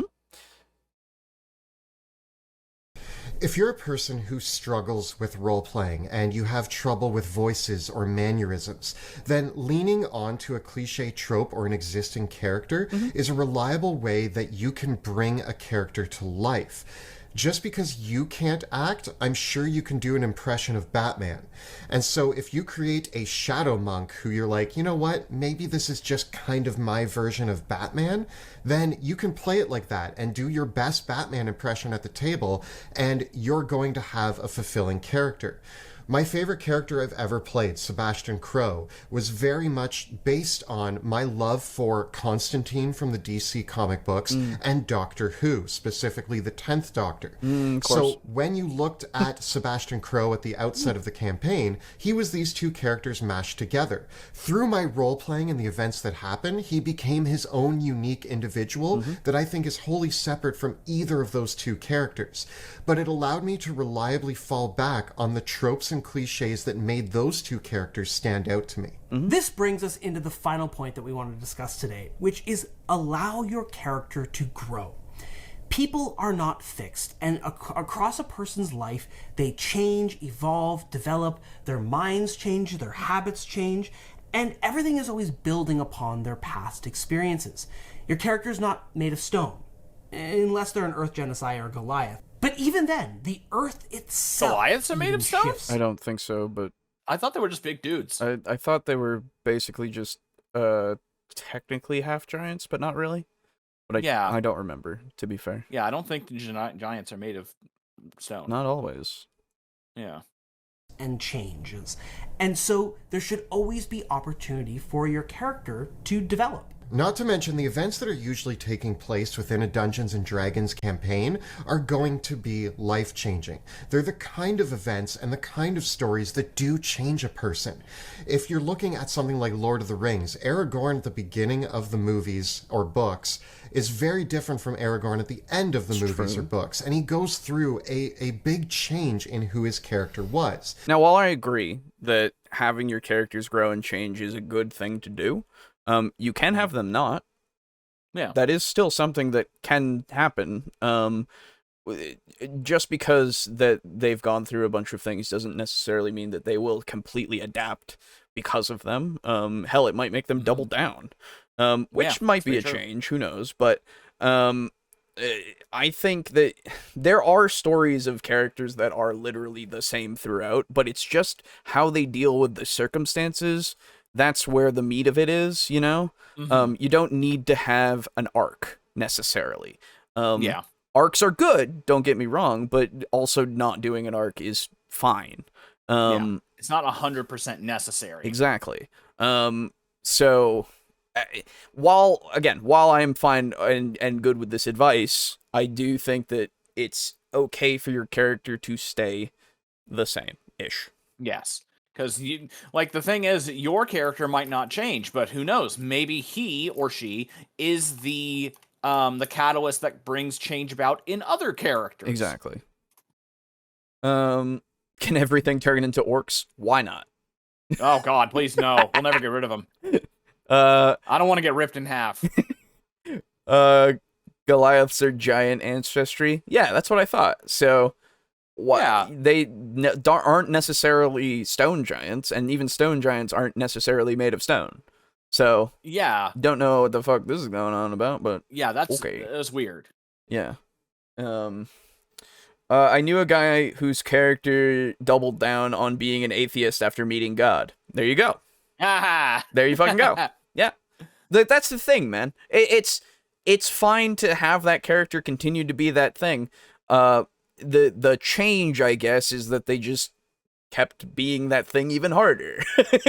But that's not really much of a change, you know? Yeah. So it is definitely possible. It is definitely possible. And don't be afraid of this. The purpose of a good story is to challenge the protagonists and what their beliefs, ideals, bonds, and flaws are. By challenging them, it's okay to imagine your character changing their outlook on the world around them. Perhaps the little town that they grew up in where everything was fine is not going to work when they realize that the world is much bigger and there are very epic things at stake here. These sorts of things are going to change their opinions on the world, and letting this happen is what's going to make fulfilling stories at the table. Don't forget that when you create a character, their story has just begun. Don't put the most interesting thing that ever is going to happen to your character in their backstory. Because the most interesting things in their life, the things that are going to change them, are still yet ahead of them. Those are things that you will explore in your adventures. Of course, every superhero has an origin story of some kind that can have important and life-changing events. But it's difficult to say whether the most important event in Batman's life was the death of his parents or his rivalry with the Joker. Heroes are changed by their adventures. Even those who are ruled by logic and reason sometimes fall to impulse and emotion. That's part of being human. And if your character isn't human, again, humanoid. At the end of the day, role-playing is not about funny voices or being a professional actor. These can help, and if you do have those in your back pocket, great. But role-playing is about deciding what your character's purpose is in this story and making decisions and choices that are based on who the character is that you created. This could be done in any number of ways. You could talk about what your character says, thinks, and does. You could pretend you are your character. You could have different mannerisms, quirks, voices, and... Oh, yeah, that's an interesting thing to think about.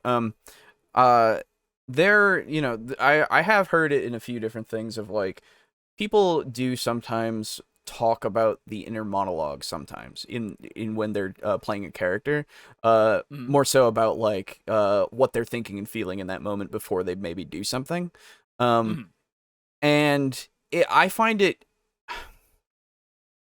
it is fine to do, obviously. Like, I don't think that there's a problem with it, but at the same time, I do wonder about it a little bit here and there, because I'm like, okay, like, yes, you're telling me that that's what they're thinking and stuff.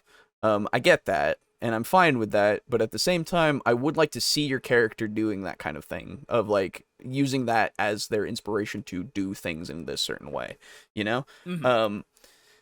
It's something that isn't, again, it's not a big deal, but I have heard it in, like, actual plays and such, where I go, okay, maybe I didn't need to know that, you know? Like, yes, it's cool to know, and if somebody goes and just straight up says, like, hey, what are you thinking in this moment, you know?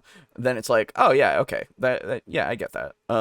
But you know, before every single decision, I'm like, you're telling me, you know, oh, they're thinking this and this and this and this.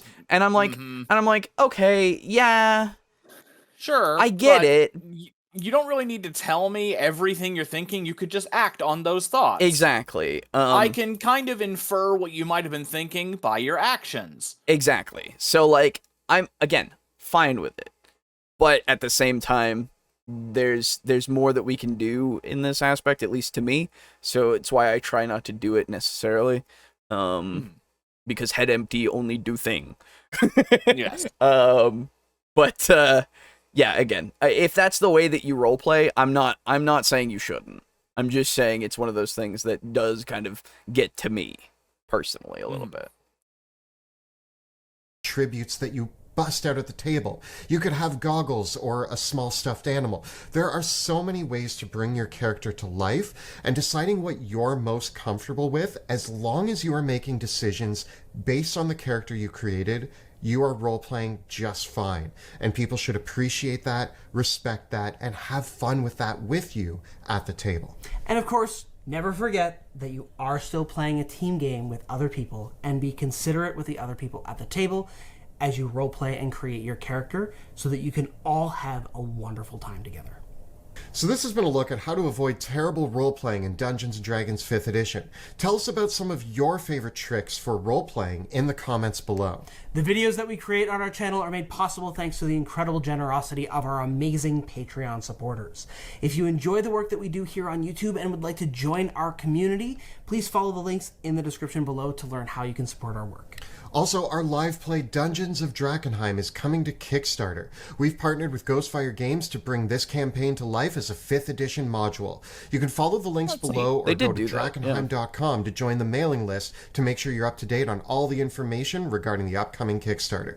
And don't forget to check out our live plays in the Worlds of Drakkenheim, which airs Tuesday nights at 6 p.m. Eastern on Twitch. You can find all the previous episodes right up over here. And we have plenty more tips and tricks for players in games of Dungeons & Dragons right up over here. Please subscribe to our channel so that you never miss an episode. Thank you so much for watching, and we'll see you next time in the dungeon. Nice. Yeah, this was 3 years old, so they have actually done that, I believe, at this point, and you can go and get their stuff. There's a link in the description for their video, so you can find it and go through it to get to their channel and all that, you know? Mm-hmm. Yeah, I mean, it's fine. Yeah, it's okay. There's a couple of language choice, but other than that... Yeah, and some strange recommendations, but, I mean, it's not terrible. No, I don't think it's that bad. Doubling down on being an atheist after meeting God. I know that anime. I don't want to spoil the first episode, so I won't name it, but if you know, you know. Okay. Oh, I think that's, what is it? Oh, Saga of Tanya the Evil. Well, okay. I mean, it's the first episode. Yeah. Yeah, I'm trying to make Leroy come out of his shell and chill a bit after meeting his party members. The first milestone was when he shook hands with his brother. Oh, yeah, fair enough. There you go. Yeah. Did they really tell us how to avoid bad role-playing or how to role-play more? Yeah, I'm not sure it was really how to avoid bad role-playing. It was just, this is how you can role-play. Hello! Hello. Welcome. I am back. Well, good. You came in for the second portion. Very good. Good. Are we in a interim now? We in fact are. Yeah. Literally just ended seconds ago. Yeah. So please. You know, the perfect timing because I had something that I wish to talk about. Exactly. Please. Okay. Take it away. So for anyone in the audience who is unaware, WotC released I nearly called them Games Workshop. WotC released an image a few weeks ago of like cowboy orcs. Yes. And the overall consensus on like Reddit, for instance, was what the fuck, cowboys? They could be so many other things. And I was sitting on my Mongolian orca idea and going, silly WotC. And WotC heard me thinking that. And they have now decided to release art of, apparently in the new 5.5e, orcs are Mongolian. Yep, Mongolian orcs now. And Mongori orcs, if you will. And I said, fuck you, WotC. Mongolian orcs are mine. So, do you all remember, I talked about a while ago, the negative emotional energy that mortals had crystallized into the 3 great profanities? Yes, I do. Yes. So, I have decided to add a 4th. Its name is Tiamat. I've never heard of that. See, and now Alejo, Boo, are you familiar with Tiamat in D&D, in Wizards of the Coast's Dungeons and Dragons? Yes. Oh, good. Yeah, it's that. Oh. Yeah. Wow, that's not very creative. Yeah. Wow. So my justification for this is orcs, as I mentioned earlier, like just feel emotions stronger than most mortals. And that's like why they fly into a rage. Is just because they're angry about something. Like orc bards are huge. If you're an orc, orcs love music. Because it's like oftentimes an emotional release. So I was thinking, hey, all of that negative crystalline energy, all of that negative emotional energy crystallizing together. So Eldar made Slanesh, right? True. Yeah, the orcs made Tiamat. There you go. In fact, the biggest human nation on my in my setting, the Relnarian Empire, is sitting on a lot of valuable ores and stuff. It's sitting on like shit tons of gold veins, shit tons of silver. And what they would do is they would talk to dragons and they would say, hey, that gold there is in the ground, so it's currently worthless to you. However, if you provide close air support in this upcoming battle, we will mint gold coins for you, and they add them to your hoard. And the dragons were all like, well, that sounds pretty fucking banger. And as such, the Relnarian Empire, when it formed its flag, did so with 5 colored dragons on it. There you go. Yeah. Nice. That orcs were the ones that created what used to be a dragon god. Yeah. It's only a minor profanity. Because like it's just orcs.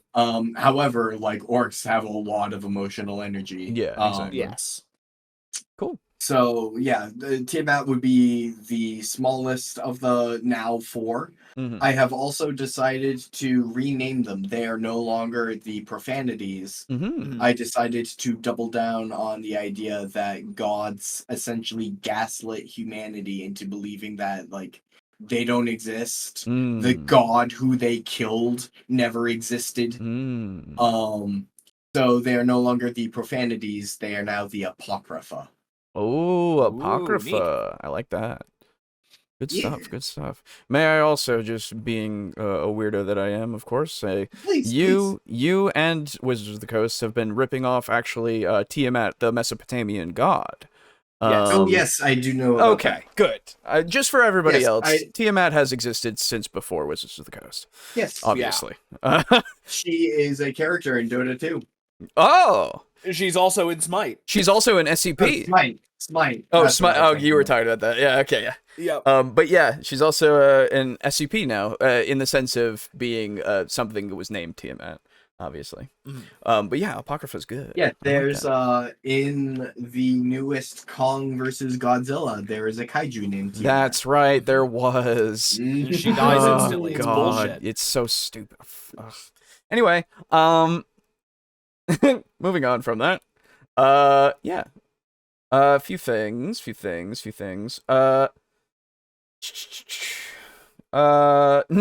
it's not the Saga of Tanya the Evil. It's something else.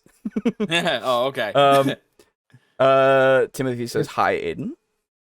The saga, the story of Tammy the Unkind. There it is. Yes, it's a good show. You should watch it. Ren Suzugamori says, "First time I'm live on the podcast. Glad to be here. Hello, Ren. Are you? Wait, what was his name? Ren Suzugamori? Ren Suzugamori. Oh, Suzugamori. Oh, okay. I thought you were related to Ken. Rip. Also, hello, Timothy. Timothy said hello to me. Oh, I didn't respond because I was too busy, otherwise engaged. Yes. I saw Mexican orcs. Did they actually show? Oh no. Yeah, that was the cowboy Oh, orcs. okay. Weird. I mean, I don't mind that. That's actually pretty sweet. It is. It's fine. I don't care. I think there should be more South American cultures incorporated into fantasy. I think they should just be represented more. Yes. Yeah, like the obviously the lizard men being Aztec is like the biggest one, but that's like the one that stands out. Yeah, totally. Makes me sad. Yeah.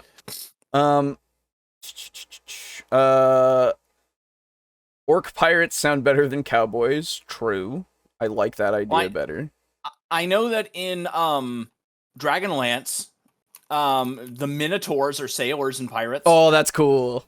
Yeah, dude. They're like the Roman Legion, too. They have this weird... It's really cool. They have what they call a dragon tooth phalanx, where they move forward in interlocked triangle formation, so you're always being flanked by another Minotaur. That's sick. Unless you're the Minotaur at the front of the triangle, but they put their biggest, baddest dudes at the very front to, like, charge forward. Yeah. I guess they almost conquered the whole world. Hell yeah. Yeah, it's fucking sweet. Go works. Mongolian Skalin were in before Mongolian orcs. Skalin. Oh, Skalin, right, Skalin. That was your custom thing. That's right. That's true. Yeah. Did you know that 5.5 Grumish, the orc god, is now neutral bordering on good? No? The fuck? That's fine. Oh, that's weird. I don't. Why? I don't know. I don't care anymore. Make him chaotic. That's just anyway. He's an orc god. What the fuck? That's fine. No, five-headed dragon. Yes, that's him. Apocrypha. Love it. Yes. He's got 5,000 attack points. Don't you know? Aiden, is there a god for chromatic dragons in your world? Yeah, there is now. There you go.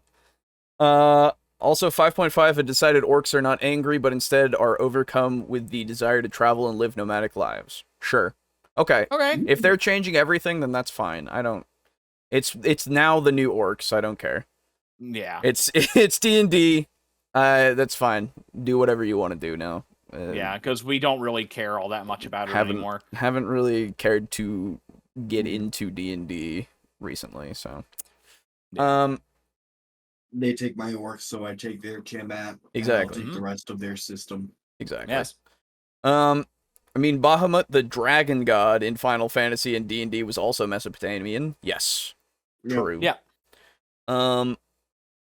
That's right. We don't exist. Pay no attention to the goddess behind the curtain. Exactly.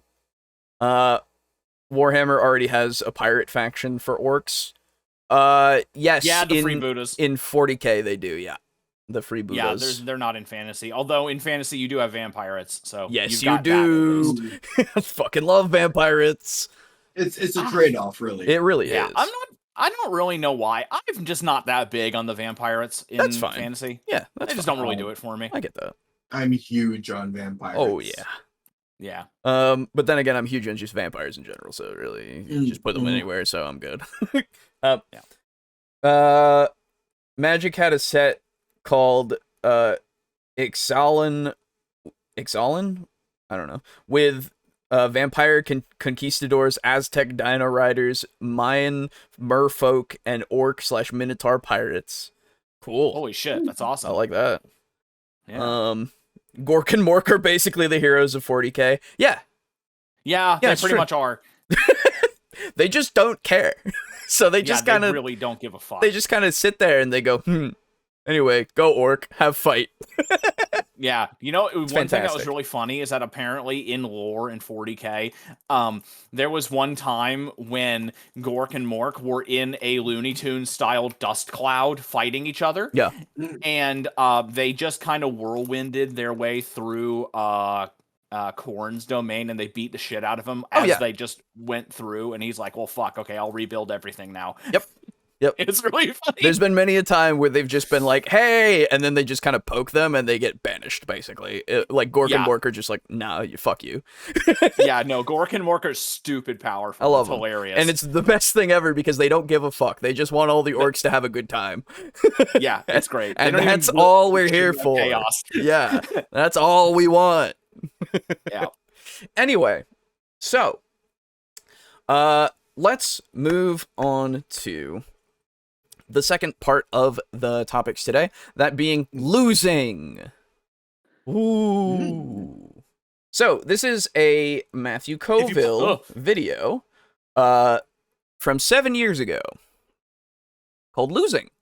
Now, I am assuming that this is going to be about the consequences of losing, really, in the sense of it not being necessarily a game over in your games. You should use it as something to motivate and perhaps strive to overcome the opposition that you couldn't overcome in the first place. At least that's my thoughts on losing. What do you guys think? I think losing bad, and you shouldn't do it. Mm-hmm. And if you do it, you're bitch made, and you should roll up a new character because I have killed you if you lost. That's why nobody lost in my campaign. There you go. I generally try to avoid terminology like losing in D&D because I believe in failing forward. Exactly. Yes. I am more than happy to tell players like, oh yeah, no, you can fuck this up real easy. Mm-hmm. But I specifically avoid the term losing. Yeah. I don't really have a frame of reference as to what could be losing in D&D. Yeah. Maybe a TPK. Yeah, I think that's the only like logical thing that you could go for. Yeah, like a very, very dissatisfying TPK where you didn't really manage, you didn't get to like even try. Yeah. That is something that to me would be like, oh, we failed. Mm-hmm. But yeah, those are very rare. Exactly. Especially in 5e. Especially in general, really. Yeah. So, losing is bad. Don't do it. Show you're not bitch made. There you go. Yes. But yeah, legitimately, I think it's a good thing to keep stressing the failing forward aspect. Like you said, Aiden, because many systems have it hard coded into their rule sets. D&D is not one of them necessarily, but it's not hard for you to absolutely put it in as another course of action, really, where you might fail a roll, but taking from what I can from Vampire, you can succeed at the thing, but at a consequence. There's a lot of systems that actually do that as part of the rolls. Like, you get 6 through 9 on these dice, and they count as you do it, but, you know. Whereas like a full 10, if they were using a D10 as the die, is an actual success. You just you just to do it. Exactly. There are many systems that are like that.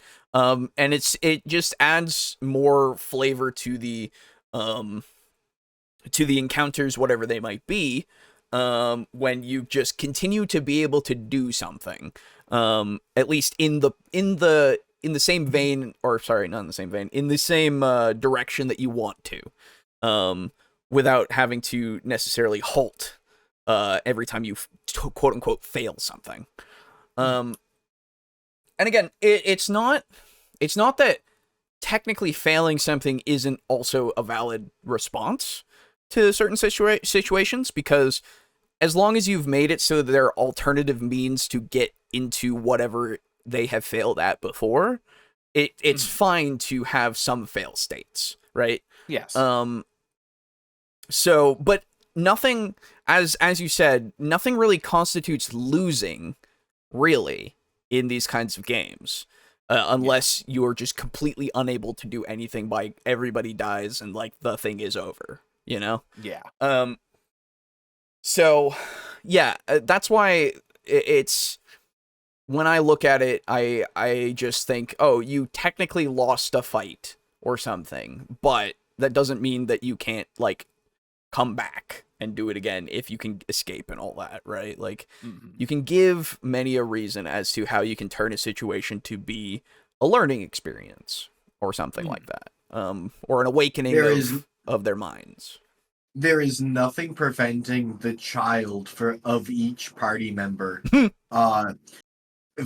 meeting up and imprinting upon one another and coming back to kick the ass of who killed all of their collective parents. True. Very true. Just make the dead character's cousin. Yes, exactly. So yeah, I like we've said many a time now, losing isn't really technically a thing, unless it's a very specific circumstance. Yeah. Anyway, Lose it first so the others let their guard down and then win. True! It's a ruse! Oh my god. But have you guys lost the game? Are you hustling D&D? Ooh. The key to being a great overlord is not to win, but to know how to lose and come back for revenge. True. There you go. Knowing how to kidnap princesses is important too. Also true. All right. Let's see what Coville has to say. Play D&D enough, eventually you will have a session that's... Didn't we already do this? Didn't we do this last episode? Are we going to have 2 downer episodes in a row? Might as well rip off the Band-Aid. This episode is about losing, and unlike Slog, I actually do have some advice on how to avoid or minimize losing. But first, let's define our terms. For the purposes of this discussion, failing is not achieving an objective. There are lots of ways to fail without the party ever losing a character. You fail to stop the ritual. You fail to save the blacksmith's daughter. You fail to save the town or stop the assassination. Fail to catch a murderer before he kills again, or fail to get to the temple before the enemy party, and now they have the artifact. All of that is possible without anyone in the party dying. Losing, on the other hand, is what happens when the party wipes. Everyone is dead, or maybe only you lost a character. Your character is dead, or everyone's captured. All of these things suck. Losing sucks. And if you play often enough, sooner or later you're going to lose. When that happens, you're going to have a bad time. You're going to blame the other players, the dungeon master, or yourself. Or no one. Yeah, I was going to say... I think if you're going to lose and you're a mature player, the only thing you're going to blame is the dice. Yeah, they are the ones to blame. Yeah, I mean, it's not really something that I really place blame on anything, really. It's just the circumstance that happened. I never really find myself going like, "Ah, oh, damn, I should have done this, or this," or "Ah, oh, damn, I wish the dice had actually rolled this," because I have no control over that. You know? Well, okay, there are times when that can happen. For example, man, I really wish I didn't climb up to the 10th floor to try to enter. Sure. I should have just entered from the second one. Sure, but even so, like, I don't know. I still, even if that happened to me, I probably wouldn't go like, ah, you know, woo, because it's just like, it's a thing that happened, you know? I don't personally put any weight into that because I can just keep going, you know? Usually. In most circumstances, you know, you get, like, in any of these circumstances, in fact, when he's talking about these losses, quote unquote, you can have another character take up the charge. As we've said, like, as a joke, we said, you know, their son or whatever, but you could literally have a message from God to tell your next cleric, hey, dude, these great heroes fell and there's still something bad going on. Fucking go, idiot. Go help. Like, literally things can happen that can put these people into these circumstances. You could even make up a circumstance of, like, they were already technically going to go and help. They just hadn't gotten there yet, you know, because they had seen all these signs, and yet, so they started to travel off to kind of find where the party was, and then, oh, well, the party's dead, and they find their corpses, you know, like something like that. They arrive on scene as the last hero gets stabbed. Yeah, right? Like, there's a few things that you can do. So, I don't know. It just, and at the same time, if it gets to that point and you all lose, quote unquote, if that feels like a point where it makes sense that they lose, you could end the campaign there. You know, it's true. Like, that could be how it ends. It just like, yeah, the good lost, but yes, that's what happened. You know, yeah. And then, you know, hundreds of years later, what the fuck happened because of that? You know, like, I don't know. But like, this idea that you're gonna blame everything and all the people potentially, it's weird. What? That's weird to me. Yeah. So I could see it in some niche situations where, like, oh, the DM doesn't do a good job highlighting just how, like, fucky of a situation you're in. Sure. And because of that, you don't think to run until it's already too late. Sure. I could see that. Yeah.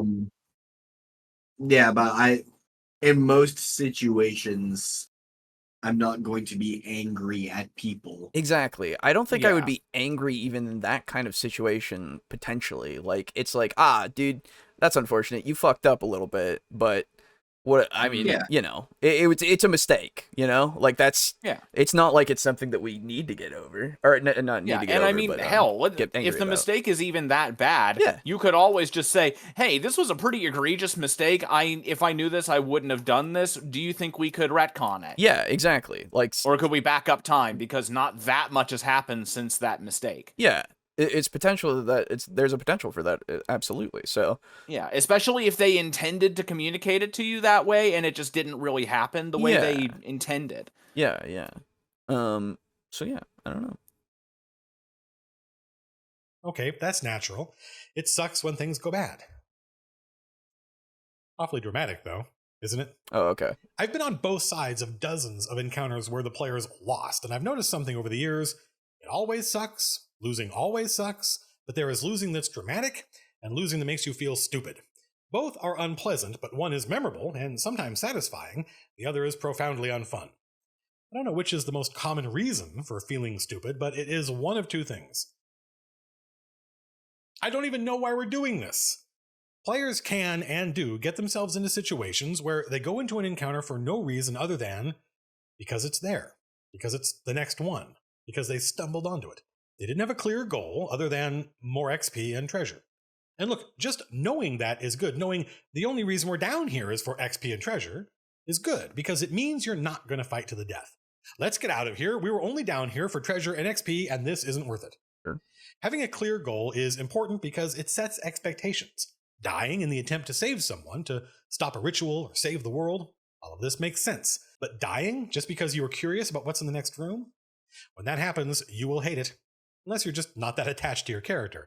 Back in the day, you never really expected a new character to live, so we tended to be very brash and irrational at low levels and then incredibly risk-averse at high levels. The lesson here isn't always have a clear goal, because that's not reasonable and it's not always fun.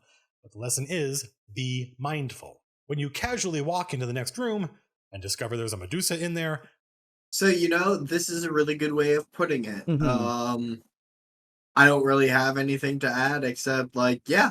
I never really thought about this, but yeah, absolutely. Yeah, it is absolutely, like, it's the mindset that I have of just like this is just how it is, really, like it's not something that we need to get upset over because we just, like, I went in here to do something, thought it was cool, and then died. Oops. Mm-hmm. Uh-oh. Like, turns out it wasn't cool. Turns out that's well, it was kind of cool, but at the same time, I did die instantly. So, but yeah, no, it's being mindful. That's a great way to put it, I think. So yeah. That's when it's time to think about retreating. Don't wait until you're unconscious. It's too late. It's just a knack, recognizing that moment where no plan intersects with super hard encounter. And I think something that does need to be stressed, though, is the communication of the fact that you can do that, like retreating. Yes. Because again, it does seem like the prevailing mindset that does kind of happen throughout encounters and D&D and other role-playing games is that you need to be in that encounter until the end of it. Whereas you can foster this thought of the encounter ends when you want it to. Really? Which means either you destroy whatever the fuck you need to, or you get the fuck out of there, and also just, I don't know, it's just one of those things where combat is there, but it's not actually required. Yes. Especially not if you're playing with like milestone XP and you're not using combat XP exclusively. Also true. But even if you are using the XP system, the actual point system, then running away doesn't take away experience, Yeah, you just don't get it. Exactly. So, I think it's something that needs to be fostered more from the DM so that the players at least have that assumption that they are like, yeah, we can go, we can leave, it's fine. But also you should foster the idea that sometimes you won't be able to, like, because it is one of those things of, in some cases when you get into something, it will not stop until you end it, like physically. So it's that whole it's the risk versus reward thing. It's really any kind of situation in general that you need to stress. It has consequences, regardless of if you can or cannot run away. It will be consequential. And you need to recognize that your character is actually in danger most of the time, but that they have the abilities and tools to deal with that in one way or another. I don't know. Yeah. Wait, what was our plan again? This competes with, I don't even know why we're doing this, for the most common reason failure is unfun. Because you never felt like a team, cooperating, working with a purpose. You felt like a bunch of randomly assembled grabastic characters and not listening to each other, not coordinating, no plan. Even if your plan falls apart in the first round of combat, even if your plan is revealed to be flawed as soon as initiative is called, the act of planning is a good exercise because it requires communicating, listening, building consensus, leadership. All those things will be useful in the battle, even if the plan proves worthless. Yeah, I think I don't know if this is prevalent a lot, but some people like have that whole thought of planning is kind of useless because no plan, survives first contact or whatever the fuck. And I get that to a degree, but at the same time, like, what he is saying is kind of the point, is so that you can have that communication and characterization and all that kind of stuff. That way you can at least foster that. And yeah, even if the plan does fucking go to pieces, it at least means that you were all on the same page at the time. And it also helps provide a framework for, adapting, because let's say your plan was to kill the mage. Well, the mage is behind a shield. Yes. Why is he behind a shield? Well, there's like this ancient crystal in there that he's rigged up to do a thing. Mm-hmm. Now you can't break the shield, but you can break the crystal to break the shield. Mm-hmm. Mm-hmm. Just because the initial plan failed, now it lets you be able to see that, okay, our plan has failed for this reason. Let's try to deal with that now. Exactly. You still have some direction. Yes, and like you guys in the most recent thing that we did had a plan because that was the understanding of each character of what one character wanted to try to do first before anything else, before any violence were to break out.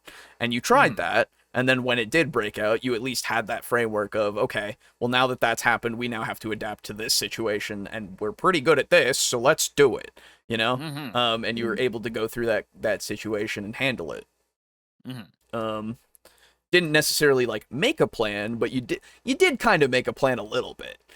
Yeah, which was sick. We kind of had each had our own plan, and everybody could kind of see that. Yes. So they were able to formulate plans. They were able to plan around the planning of our plan. Exactly. But yeah. I have missed a few things. Let's see. This is my identical twin with the exact same name. Yes. I don't know what this was in reference. Oh, the scamming D&D thing. Yes, I am, Aiden. How did you know my master plan? What? Wait, what's in reference to scamming D&D? Yeah, remember? Oh, yeah. Yeah, because I took TMA. Yeah. I was hoping for advice on how to lose. Well, actually, it is kind of there in the lose gracefully, really. Don't get so fucking angry about it. At least from what we've said. Yeah.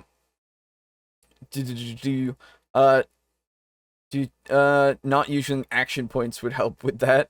But then we'll just miss and miss and miss. The worst way to lose is to try to type a sentence and somehow cause YouTube to open up an entirely different video. True. Mindful, so I shouldn't run into Tiamat's lair head on. Got it. True. I think video games kind of give people the if I leave/lose the game's end mentality. Yeah. Probably. Or if it's not the if I leave I lose, it's the I can't leave until I beat it or die. True. Yeah. Like Dark Souls. Once you're in a boss room, you can't leave until the boss or you is dead. True. technically you get experience for overcoming the encounter, so it's not impossible for running away to still get you experience. Also true. Yeah, true. Yeah. So it's just another thing that you should foster, really. I put a healing fountain and a save point here. How did you not know you wouldn't be able to run here? I remember when we had to install the healing fountains and save points separately. Save points that heal you is one of the greatest innovations of our time. True. Yes, they are. True. Those tend to I use. know we could still be living in Resident Evil Incribbin eras. I like those. What do you mean? Oh no. Those tendencies. Having your ability to save being tied to a consumable item is fucking poison to my mind. Those tends to use the save points were a pretty good precursor to that. True. All right, here we go. There's a famous phrase: "No plan survives contact with the enemy." Oh, there it is. But a better quote is from Eisenhower: "Plans are worthless, but planning is everything." A lot of total party kills I've witnessed from both sides of the screen. You don't need a TPK to destroy a campaign. Sometimes it only takes one death for the group to feel like it's not worth continuing. A lot of party wipes I've experienced were because the players just walked into the next room. No plan, no scouting, no listening, no searching, never interrogated the prisoner, no sense that maybe the encounters were getting tougher and they were low on resources. If that's never happened to you, good. But when it does, it will suck because you will blame yourself and feel dumb. Why didn't we stop and think about this? Losing doesn't feel as bad as feeling stupid, which is funny because I think we all feel stupid all the time. You'd think we'd be used to it by now.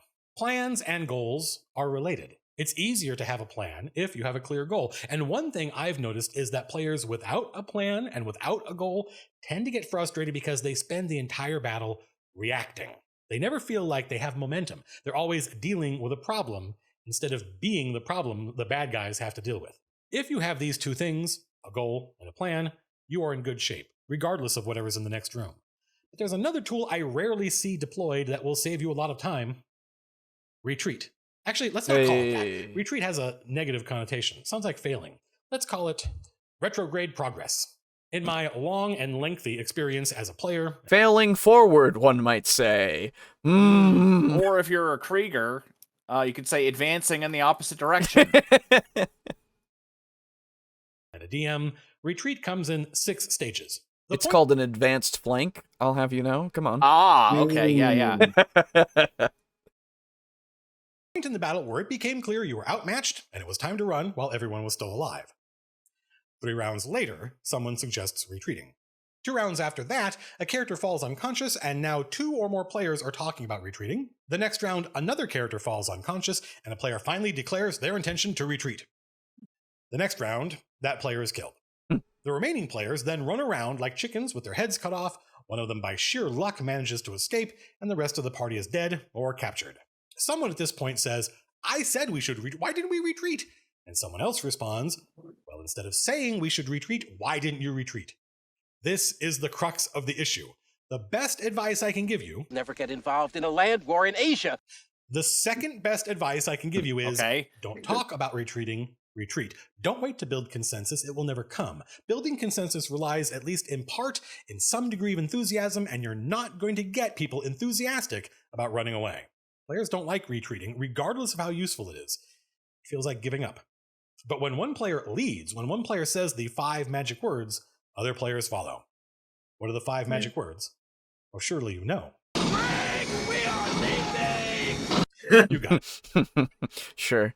Yeah, you force their hand. Like, you are now a party member down.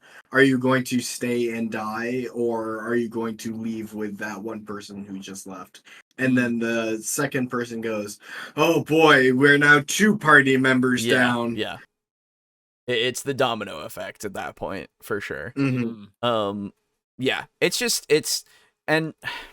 yeah, I don't know. It's I think the like I was saying before, the easiest way for this to be a viable option is to probably preface it before you start playing.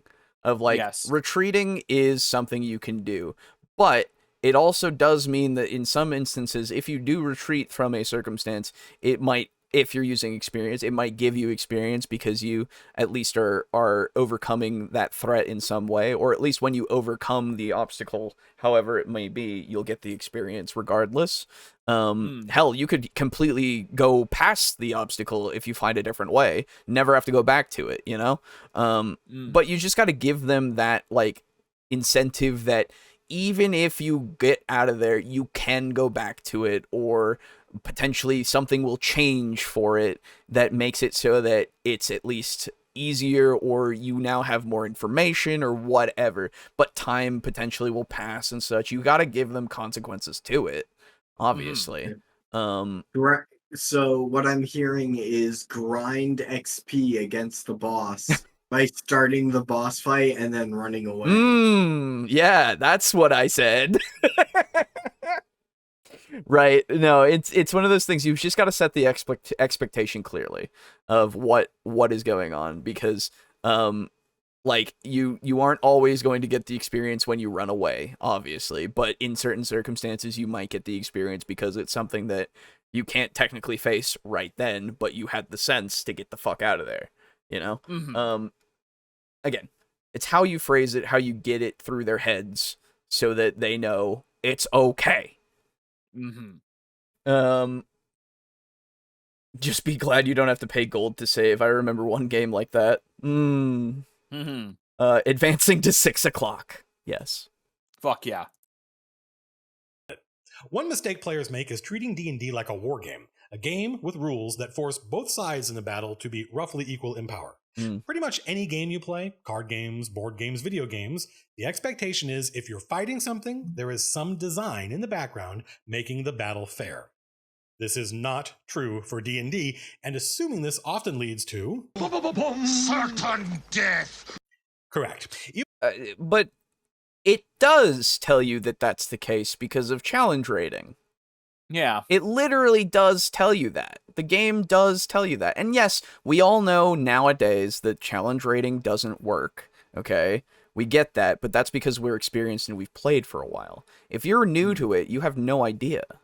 You just utilize it, right? And then if something happens, then you learn from that experience. But, like, if you're going by the book, I mean, it does say that this is the case for a group of 4 players. They should be equally matched against this. And then it also gives the tables of, if you want to give them a little bit more of a challenge, you do this. Or if you want to give them a little bit less of a challenge, you do this with the CR. So it's literally baked in there, you know?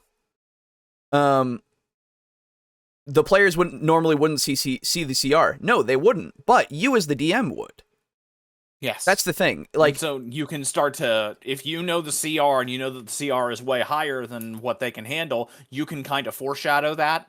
Yes. Now, granted, players are notoriously terrible at reading foreshadowing for what it is, but you know, you've done your due diligence. Even though the players don't know what the CR is, you, as the Dungeon Master, explain that they are going to go against this challenge, and they expect that they can overcome it, right? And if you are utilizing the CR system, you are putting your faith in that it will work. So at the core, the CR system is there telling you that this will work. So it's the way that is presented to you, right? So regardless of the players, they at least have the expectation that the DM has looked at this and said, this is a fair encounter, or at least this is something that they have put in front of us that we will do, that we will be able to overcome, right? And again, this is not us who know about CR, right? This is people that have no idea necessarily that CR doesn't technically work. So, I don't know. It's one of those things where you have to take that into account until you have that experience, that this is something that you kind of, like, the game is telling you, yo, this is how you run it. Even if you use the rules for building encounters in the DMG, which I do not, those rules are merely guidelines and cannot really cover every eventuality. That's true. I don't really believe D&D is or should be about fair fights, because your characters exist in a world that's masquerading as real, and the real world doesn't have fair fights. Often the battles are imbalanced in favor of the players because that makes them feel badass. But sometimes the battles are imbalanced against them. The bad guys want to win. That attitude, the bad guys want to win, happens in this box. It's bounded. Outside the box are absurd, implausible fights where first-level characters fight beholders. That's incredibly poor sportsmanship on behalf of the DM. But there's an awful lot inside that box, including crazy fights I have no idea how the players will beat. Let's get to some examples, both from my current campaign. The first night we played in my current Night Below campaign, the players had an epic battle against skeletons and zombies in the tavern. It was the middle of the night, and when they were done, they were low on spells, low on hit points, but high on victory. Then they heard glass shattering somewhere out in the village, now shrouded by a mysterious fog. That's redundant, by the way. All fog in D&D is mysterious. It's never just foggy. It's never just a pool of water. It's never just a full moon. Beware the moon, lads. That dude was an experienced D&D player. I did this on purpose. I got them low on resources, but high on victory, and then placed before them an impossible task. I gave him an impossible task. Because that's dramatic. Drama is a question with tension. Will the heroes... If there's no tension in the question, there's no drama. To me, it's a kind of seduction, putting this delicious mystery in front of the players just when they are least equipped to deal with it. Oh, come on. Just one more bite. It's only a wafer thin.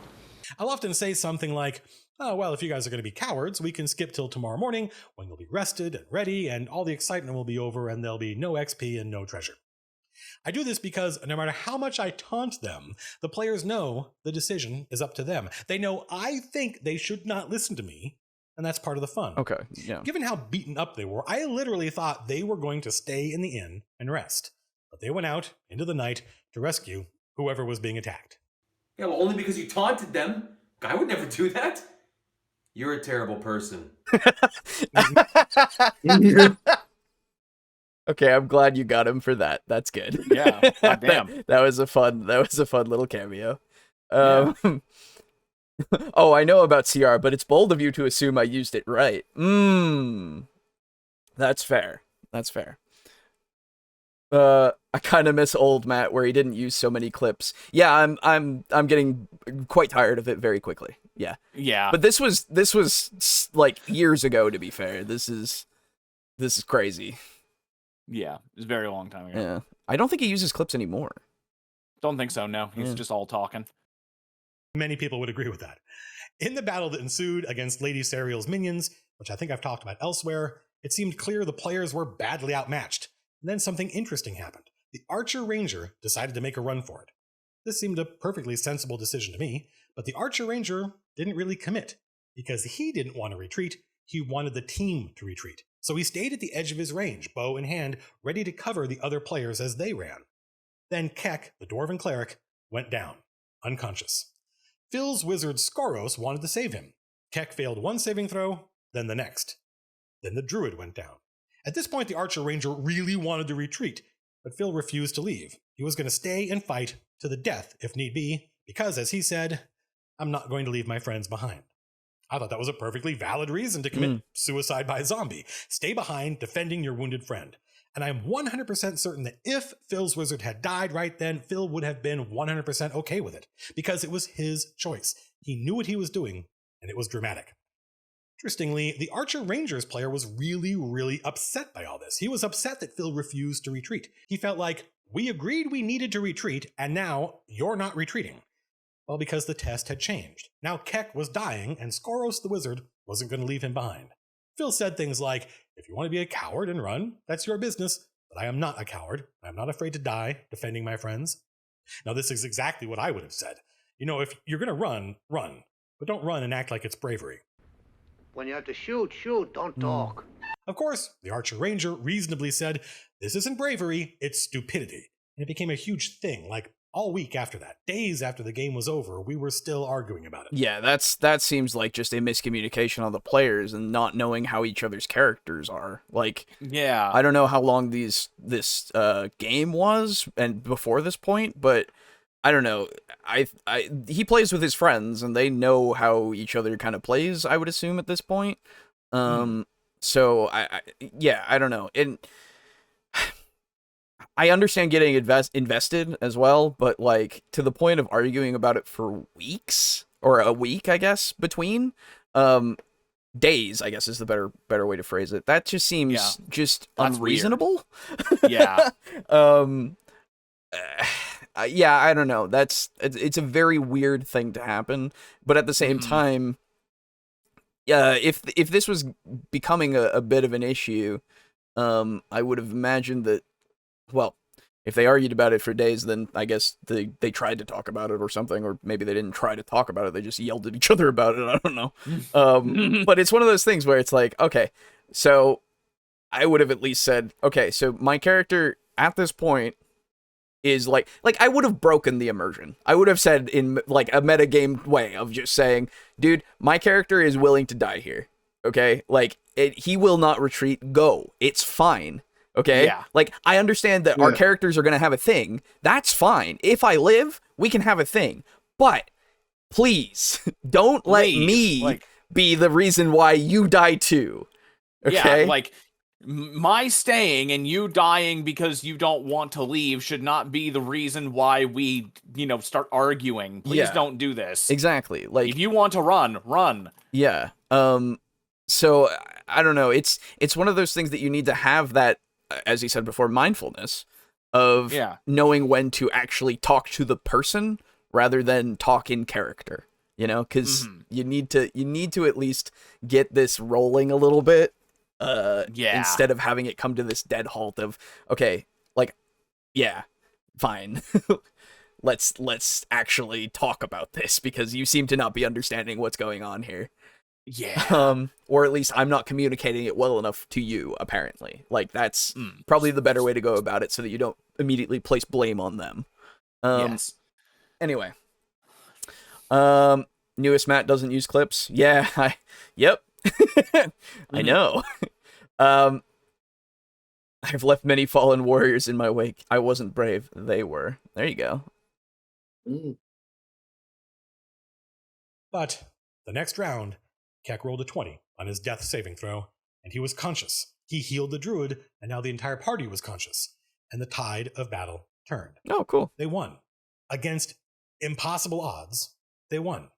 I decided that 20 meant Ord, the god of the dwarves, Ord who created the world, had a plan for Keck. Keck is the chosen of Ord, I decided. Sure. That situation could have gone very badly, but I know for a fact if Phil's wizard had died defending his friend, he would have thought it was epic. A suitably heroic way to die. Memorable and dramatic. He was defending his friend and the town.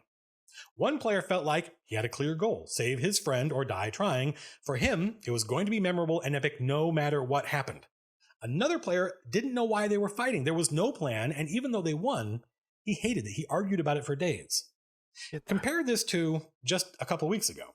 These same characters, more or less, 6 levels later are deep in the Underdark, trying to kill a bunch of Darrow, mad dwarves. Ooh, Darrow, to nice. Free some slaves and gain some allies. After meeting little resistance because of good planning and tactics, they walk into the royal chamber of the Darrow. There, the Darrow savants, the lords of the Darrow, 5 sorcerers between 9th and 11th level, wait for them with a mind flare. They just walked in there, no scouting, no planning, never interrogated the prisoner, and they were low on hit points, some very low, and low on spells. Anna's bard was completely out. It was an epic battle. Count Nicodemus and Sir Lanavar charged the mind flayers, but didn't have enough movement left over to attack. They suplex the bitch! Yeah. That was a huge blow. One of the lords of the Darrow cast Wall of Fire, cutting off the rest of the party. Now 2 characters, the melee fighters, are engaged with the enemy, while the rest of the party is behind a wall of fire that is cutting off line of sight. So the rest of the party, all spellcasters, can't help their friends. Maybe they could just jump through the wall of fire, but they don't know how much damage it does, and they're already low on hit points. Sure. So they spend 4 rounds trying to dispel the wall. Seems like a lot of time wasted, but they only needed to roll above a 9, and they couldn't do it. Each round, it seemed like the most logical thing to do was cast Dispel Magic again. What are the odds that we'll fail to roll above a 9? Turned out to be 100%. Lots of epic stuff happened in that battle. At one point, one of the Darrow savants cast telekinesis to grab Lord Nicodemus and drag him into the wall of fire. That seemed profoundly unsportsmanlike. I may recount this whole thing in a campaign diary later, but after weathering all of the Darrow's 5th level spells and then all of their 4th level spells, the fireballs came out and the party dropped unconscious. Well, not Count Nicodemus, he had earlier failed a saving throw against banishment, and is now back in the mundane world preparing for the siege of Castle Rend. That's another story. The party was captured, but not dead. The Darrow are slavers and eager to deliver these characters to the Mind Flayers in the city of the Glass Pool. They had lost, and lost badly, and while some of the players thought it was an epic battle, super memorable, looking forward to escaping, some of the players thought it sucked. During the battle, there was a lot of complaining about how unfair the battle was, about how powerful these Darrow were compared to the others. At one point, one player complained that I was breaking the rules of magic by having an invisible Darrow casting spells and remaining invisible. All I said was, I am not breaking the rules of magic, even though it would have been well within my purview to do so. Moments later, the other players discovered there was a spell called Greater Invisibility. While they were complaining, I was not in the least bit bothered or worried. If I felt like I was being unfair, if I had felt like I had poorly designed the encounter, I would have felt bad and I would have adjusted the encounter. But that's not why they were complaining. They were complaining because they were losing. I've played a lot of League of Legends, and something happens in... Oh, God. Oh, Jesus. Oh, no. What I was going to say... I paused it for a reason. Okay, so what I was going to say is, I don't mean for us to just be listening to this. That's, like, it's just we're trying to get all the context, and, you know, obviously we need to get to the point where we can actually respond to it. But so far, like, he's absolutely, like, proposed a situation where I just go, yeah, that sounds about right. Yeah. You know, like, there's nothing that you can do about it if you just go into an encounter without all of your shit. Yeah. Yeah. And no information. Yeah. The most reaction I've had thus far is if that were me in that battle, I would probably definitely be a person who thought it felt bad, but that's because I'm big on like preparing for battles. Exactly. Yeah, and you're not the type I'd be to just run in. Yeah. I would be mad at the party, like, guys, what the fuck were we doing? Yeah, yeah. I understand that. But at the same time, yeah, it's just like, what do you expect at this point? Like, what did you expect, player? You know, like, yeah, I get that this is a threat, but you don't need to immediately go after it because, yeah, you did a lot of good work to get here, but you can get back here probably. And if you can't, you got to figure it out, you know, like you got to do it this way, you know? And if you, unfortunately, if you quote unquote lose, that's just the breaks, you know? If there's no good spot to go and rest, yeah, what do you do? Yeah. But yeah, if you can't rest, then you prep. Yeah. You don't just run the fuck in. Exactly. Yeah. If you can't rest, you make sure that you know you have a plan and you have as much prep as you can actually muster. For sure. And it kind of blows me away that these are like 9th level characters and they've never heard of Greater Invisibility, even though you're ostensibly you're like he said that 3 of them were spellcasters. Yeah, I don't know. I've never heard of a D&D player who has chosen a spellcaster and then not be like, yo, I want to see what kind of spells I can learn. Yeah. I've never heard of that. You kind of look through what you can do later on, for sure. Yeah, that's kind of how you build anticipation for the later levels. And you're like, yo, I can do that eventually? Cool. Yeah. That's how you make a character, is you select to build. Yeah, that too. Yeah, pretty much. For sure. So I don't know, maybe they were brand new and they didn't do that. I don't know. I have no idea what the context is now, because it sounded like it was not necessarily brand new people before, but now it does. So because I mean they went from the first level all the way up to the other one, like 9. Yeah, so at least. So yeah, I don't know. Very weird. No idea. League of Legends. Yes. Yeah, Jesus Christ. At first I wanted to be big on planning, but I realized my group back then would just run in. Well, yeah, that's you know, that's the thing, right? You play with your group, so you got to just make a character who's going to do that. If you want to do that, that's the thing. Or you just don't play with that group. Either way. Or you make the one character who does plan, and then when everything goes to shit and you save their ass, they're like, oh my god, planning is smart. Could do that too. Yeah, League, says man who played League for 10 years. Oh yeah, I played for God knows how many years. Since 2012 and then up to God, oh God. Aiden, when did we stop playing League? I stopped playing League far after you stopped playing League. That is true. I did stop before you. You stopped in like 2016, I think. Yeah, it's true. I stopped in like late 2018. Yeah. Oh, definitely. Yeah, no, I've escaped. Yeah, exactly. Steam sent me an invite, like, oh, you've been invited to try the alpha for Deadlock. I did too. And then I was like, oh, it's a hero shooter. Oh, it's a MOBA. Fuck no. Apparently, it's actually like more innovative. So I don't know, but I got it from. I watched his stream last night. Oh, okay. It seems neat. Yeah. I'm probably not gonna give it too much time if I do, but yeah, it seems neat. The only MOBA I would ever play ever again would be Smite, because that fair. one just has game modes that I really enjoy, like Arena. That's fun. Arena is super fun. Yeah, true. Never really got to save their asses because they never really got punished for running in. Well, there you go. Oh, that's a shame. It happens. I mean, it's not like, I mean, to be fair, he tailored the campaign to be for that playstyle, so it's not a shame. It's true. It just, wasn't the one that you wanted, really. Yep. In every game, one side starts losing and one side starts complaining. Strangely, the side that complains is always the losing side, and equally baffling, the complaining begins exactly at the moment the losing begins. That's true. Why do they only start complaining once they start losing? It's impossible to say. I'm sure it's pure coincidence. The complaining is natural. Losing sucks. Let them complain, but do not explain. If they say the battle is unfair, agree with them. Yeah, this is a son of a bitch. I have no idea how you'll survive. I don't know how you survived. But here's the thing. These players, this group, have gotten out of crazy encounters where I literally thought they're all going to die if they don't do something amazing. And they've never failed, before now, to do something amazing. Yeah, so I don't know if I necessarily, like, I'm fine with giving them the, I don't know how you'll get through this, but not necessarily in the sense of agreeing that it's unfair. Yeah, I don't get that. I'm more of just saying, hey, this is, I mean, you might be able to deal with this. I don't know. Like, it's like you have gone through a lot to get to this point. Like, I don't know. Saying that it's unfair is kind of giving that idea more validation in their heads, because it's like you're agreeing that it is, and it's like, well, no, I mean, I guess because you made it unfair when you ran in without your planning at all. But at the same time, that's not something you want to say either. So you just go, hey man, that's how the dice are rolling, like, I don't, what are we doing?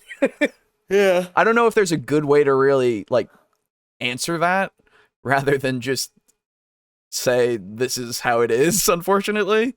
Yeah. I don't know. I'm more of a fan of I give my players sort of verbal warning cues. Yeah. Like, this guy seems to be hitting pretty hard. Like, I'm more of a fan of, like, coming up with something to warn them of, like, yeah, wow, like, this fight is not in your favor. Like, despite how much you've wailed upon this enemy, it still hasn't gone down, and still doesn't even seem to be flagging. Mm-hmm. Despite all your rage, you are still just a rat in a cage. True. I don't really think saying, like, hey, this combat is unfair is necessarily the strat. No, I wouldn't agree with that, like, that's not my go-to, because I don't believe that. I never believe that, really. It's I don't know. The door is over there, brother. Go.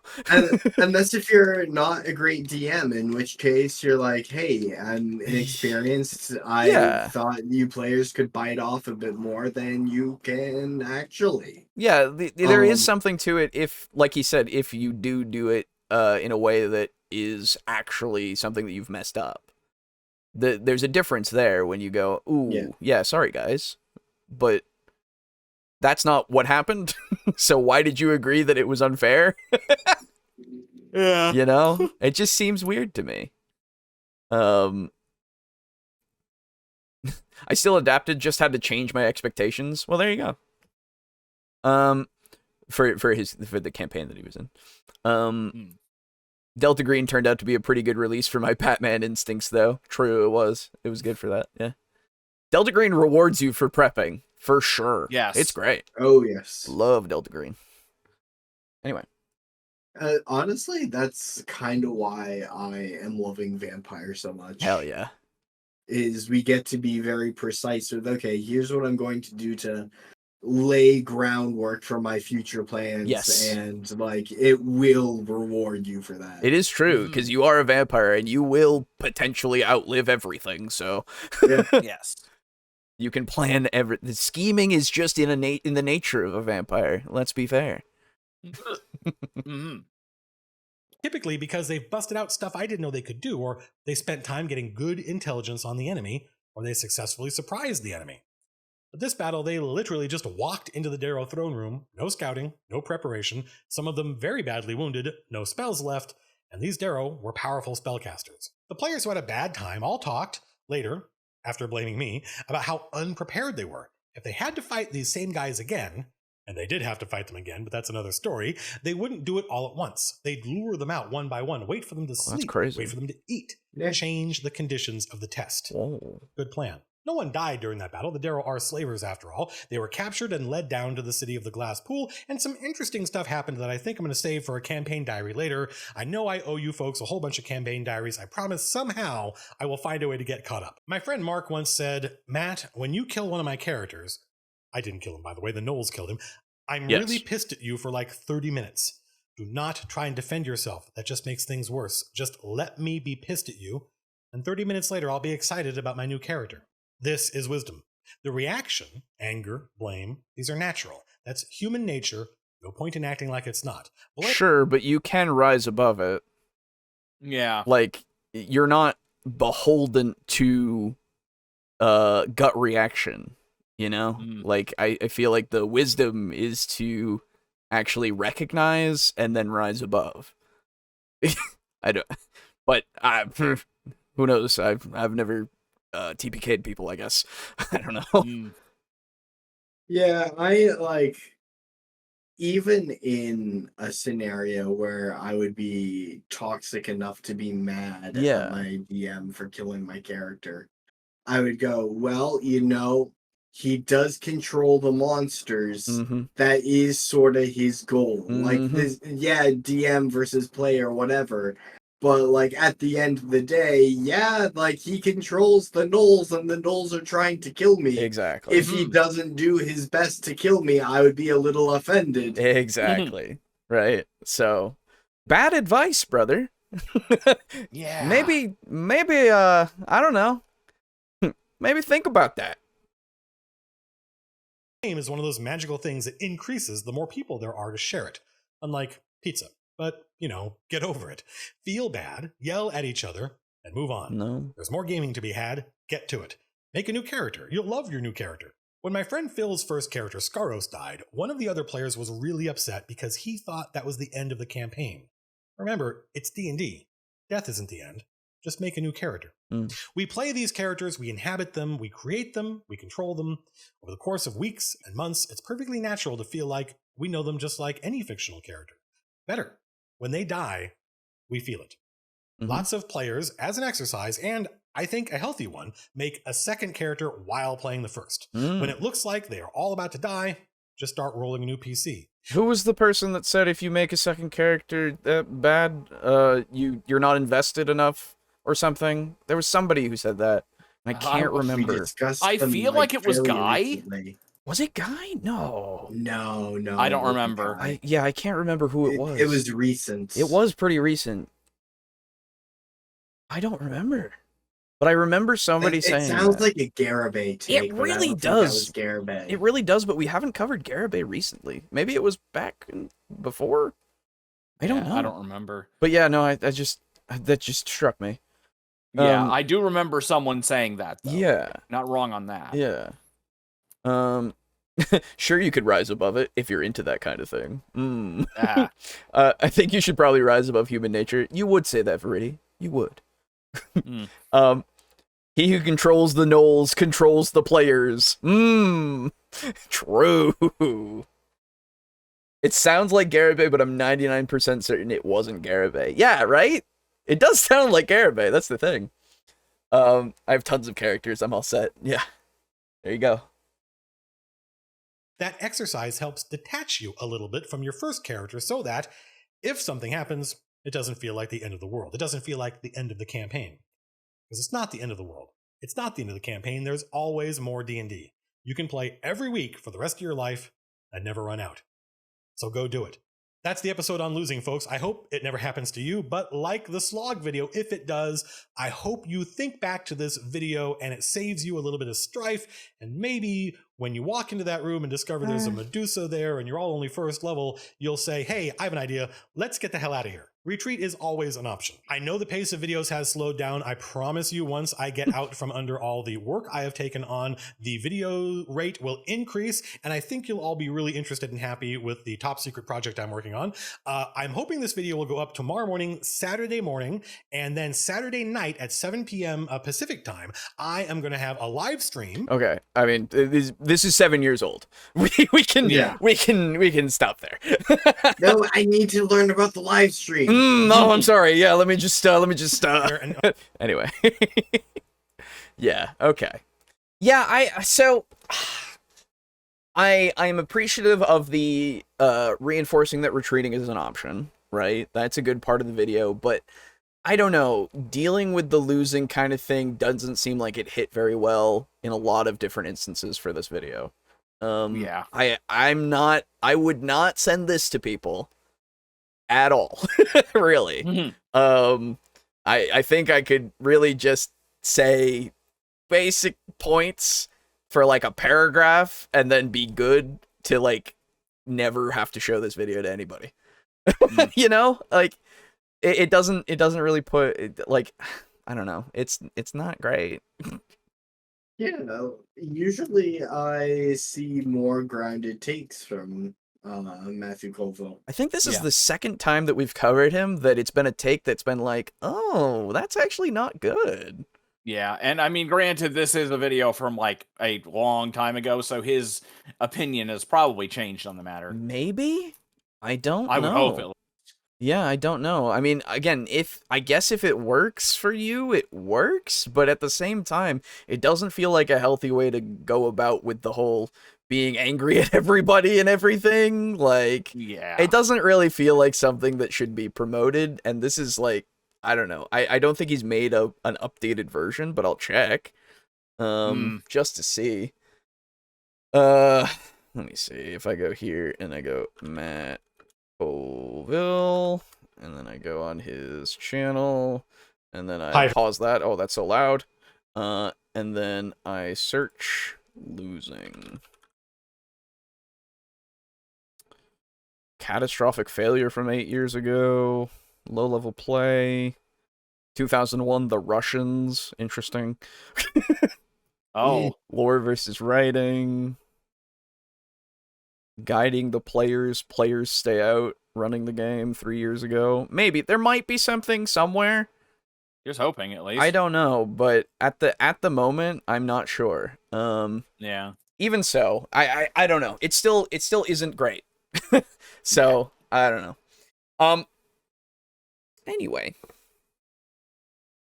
That's the videos. We did it. We did it. Wow. Good job, everybody. We made it another week. We did. I am super duper thirsty, and I need to use the restroom, so I'm gonna bolt. I was gonna say, yeah. If either of you want to leave at the moment, please do so.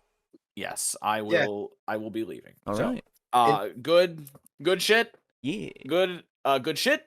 Goodbye. Goodbye. Yeah. In the past, like 10 minutes, my body started to crash. Yeah, fair enough. So I am probably going to go to bed early. Have a good night. Okay, you too. Goodbye. All right, everybody. It does the thing now where I am technically not there, so I will put this up. Hello, it's just me. I will say I do also need to use the restroom, so apologies for a few moments of silence as I go do that, and of course wash my hands. And it'll take me a good couple of minutes, but I will be back to read comments and such, and we will get going. So give me just a second. Thank you all for hanging out.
Okay, I'm back.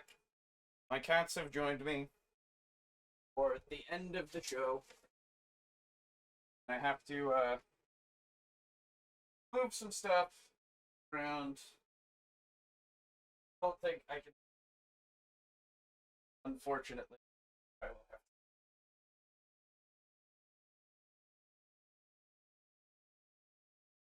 to. Okay. They're gonna yell at me, but it's the way that it has to be at the moment because I want to finish this up. Oh. Oh. Hello, I'm back. We're waiting. Apologies. Okay. So, comment time. Let me bring up the comments. You know what I just realized? I never opened up the comments before this this stream. So give me a second. Oh, I'm out of shape. Okay.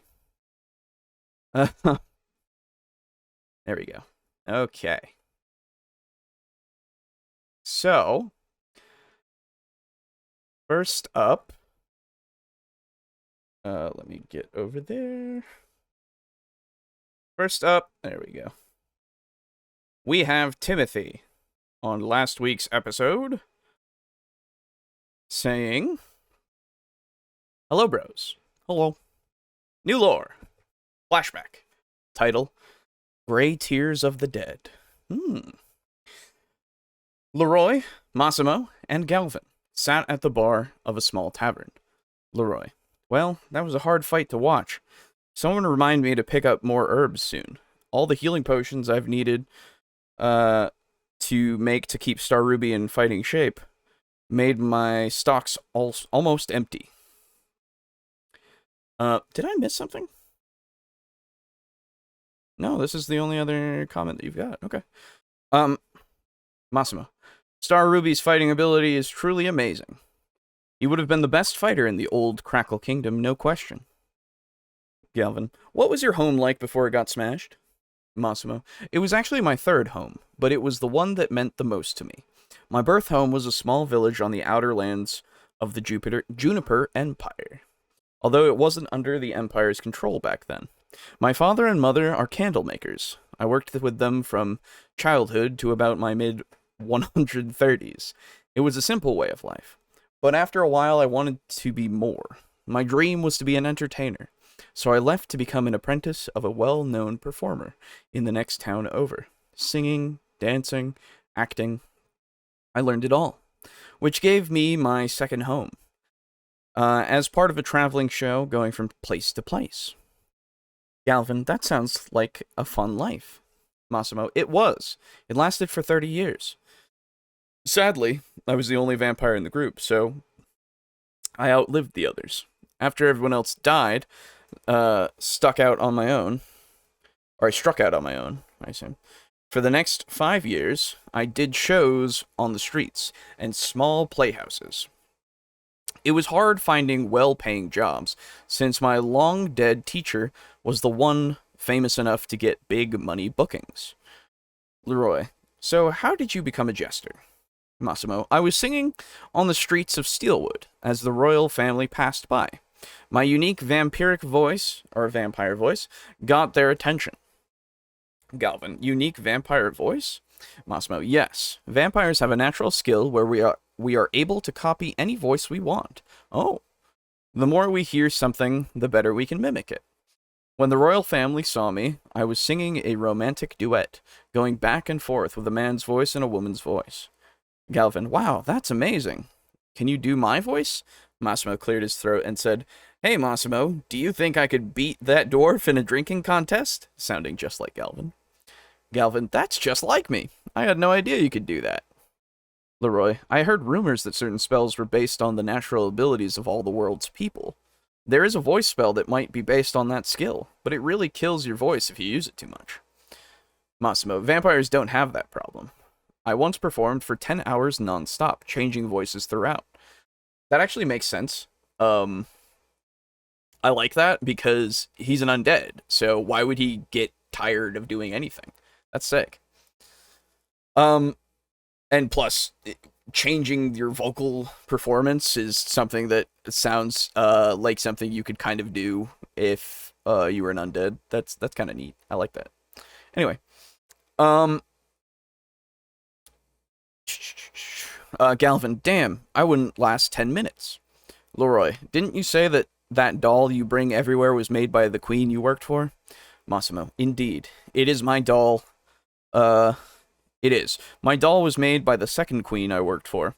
I was the Crackle Kingdom's court jester for a little over 50 years. The princess was only 5 when I took the job. She made it as a gift. Massimo then looked the doll in the eyes and said, I hope this doll brings you as much joy as you brought to me, in a woman's voice, as a tear of gray rolled down his pale face. Aw. Galvin, hey buddy, it's okay, rubbing Massimo on the back. Massimo, she never went to sleep until I read her a bedtime story. She drove the maids crazy, and when the king and queen were on long trips, so I spoke to her in her mother's voice to make her feel better. You know the rest after that. The kingdom fell and the whole royal family was killed. I was out of the castle at the time. When I returned, everything was gone, and I wasn't there for them. Leroy, now I know why that doll means so much to you. Their memory lays within that doll. As long as you have it, they will never truly be gone. Galvin, and you have us now. Brighter days are ahead, friend. Massimo, thanks guys. It means a lot to hear you say that, wiping the tears from his eyes, and taking a gulp of fire venom. Well, that's all I got. Have a nice day. Thank you. And that was good. I like that. Wanted to mix vampire lore and Massimo's backstory in one. Yeah, no, that's good. I like that, actually. I like that a lot. Good job. And now we have Shin. Here's the start of the roleplay thing the kids are doing. The session is longer than most of them will be, so it's getting split into parts below. Okay, I will try not to get mixed up. So are we ready to start? Entropy asked. And what exactly are we doing? Chara added. I think we should start with a warm-up, Verity said. There's a random dungeon generator we can use to get the wheels turning. Editor's note, this is a bad idea. So you're starting this world off with a dungeon, Entropy noted, not a settlement or anything? Yeah, Verity answered. We need to make sure we can control our avatars properly anyway. As the nature goddess spoke, the shifting chaos around the three spirits settled into the form of a stone-walled chamber, faded and weathered by time to the point that its original purpose was impossible to determine. Wait, so we're going to test that out under live fire? Asked Entropy. Don't worry about it, said Verity. If we die, we can roll up some new characters. But aren't we supposed to be, like, actually present in this world or something? Partly, at least? Doesn't that give us a little bit of responsibility for what happens to these people? Oh, just want to note, most of these sessions are less than half the length of this one. We just didn't know what to expect that time. Okay. Is a goddess getting lectured on morals by a demonic overlord now? And what exactly is that supposed to mean? I mean, if we're going to restore order to this world, we have to keep our eyes on the big picture. Anyway, here come our heroes right now. As Verity finished speaking, the northern door of the chamber began to rattle, though it didn't open. I think it's stuck, Chara guessed. That's the problem with these random maps, Entropy said. It'd be real nice if our party can't even get to the starting position. Should we go out after them? Verity asked. Nah, Chara said. We can take control of them from here. My character's gonna break the door down. As Chara finished speaking, something slammed with a low thud against the door from outside. Ah, I suppose they don't need us to babysit them, Verity noted.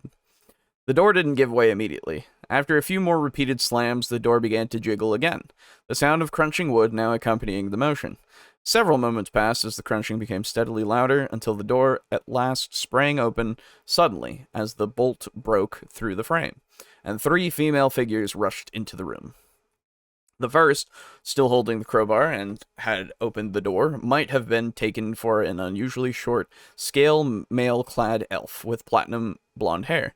On closer examination, however, the discerning viewer would recognize the features of an unusually tall halfling. That's the one you made, Chara? Verity asked. If she's a halfling, why is she so tall? Oh my god, Verity, you can't just ask people why they're tall, Chara replied. What? The next to enter was a stoutly built human woman, blonde hair bobbed to mid-neck length, also clad in scale mail. Though short by human standards, she was still the tallest of the 3 by a good margin. Scale mail isn't really a proper term. Entropy, actually, the narrator. Mail means chain specifically, so scale mail should just be called something like a scale shirt or scale armor. Thank you. While Entropy was correct about this, the succubus nerdery still earned her incoming character a balance check, which she failed quite miserably, tripping over the threshold of the door. Though she tried to catch herself with the long polearm she carried, this was to no avail as she sprawled quickly and helplessly onto the floor. What happened? The halfling exclaimed, turning her upper body to glance back. Nothing, Shauna, just, the human replied, pulling herself up to one knee. Better watch where you're going, Tyra? Dunno.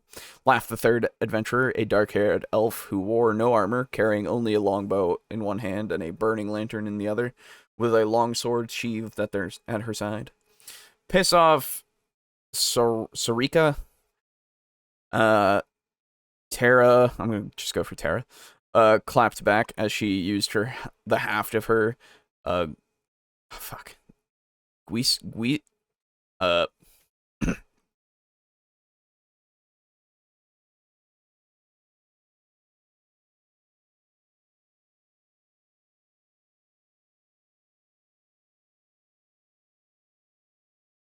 Guy's arm.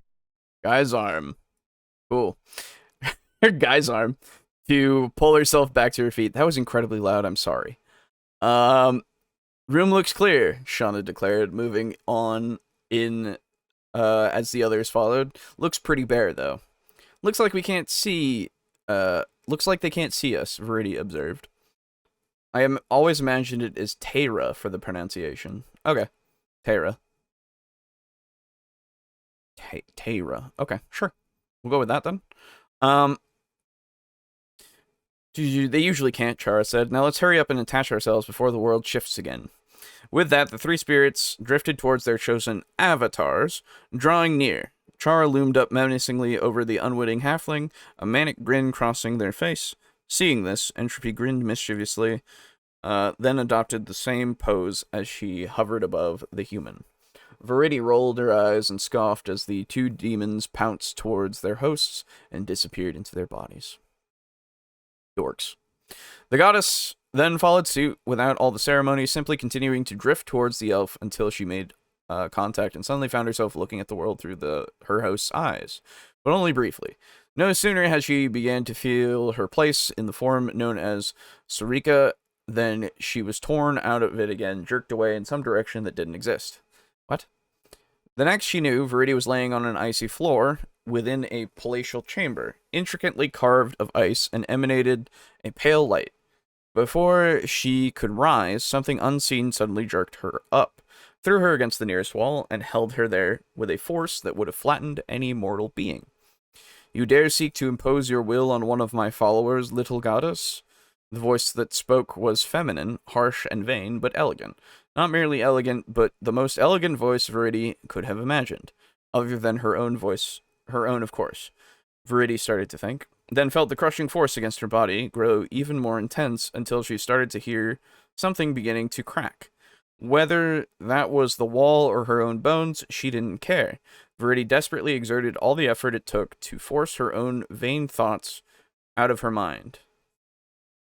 It wouldn't do to compete with the vanity of a goddess in her own domain, and Verity knew who she was dealing with. Jas. Ah. You can't kill me.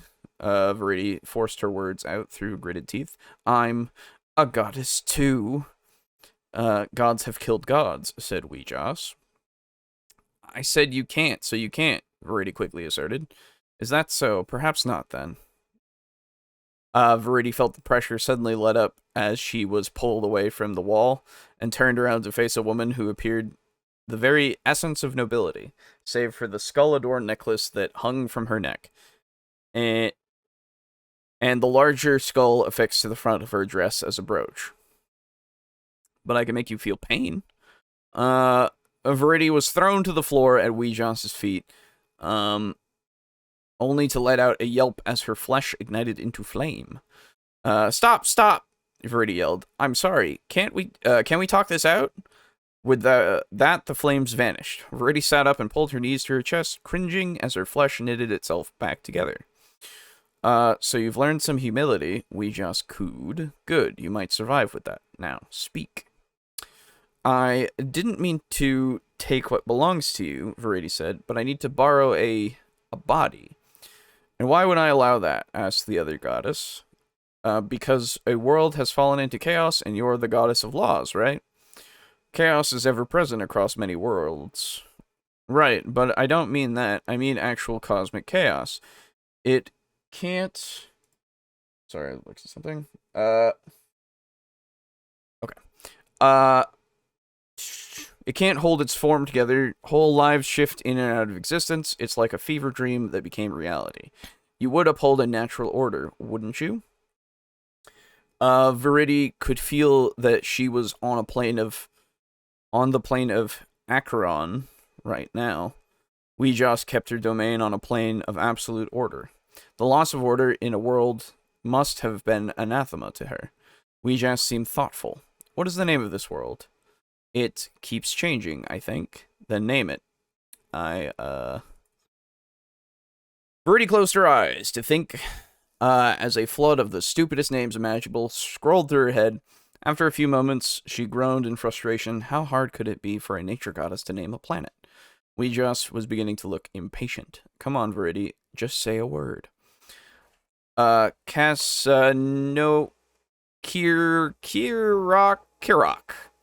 Kirok, we just deadpanned in response. How generic. Hey, it means something. It has rock in it. Got to remember the Kier Rock. We all live on the old Kier Rock. We just merely stared back in response. it's supposed to be someone's word for ground. Really?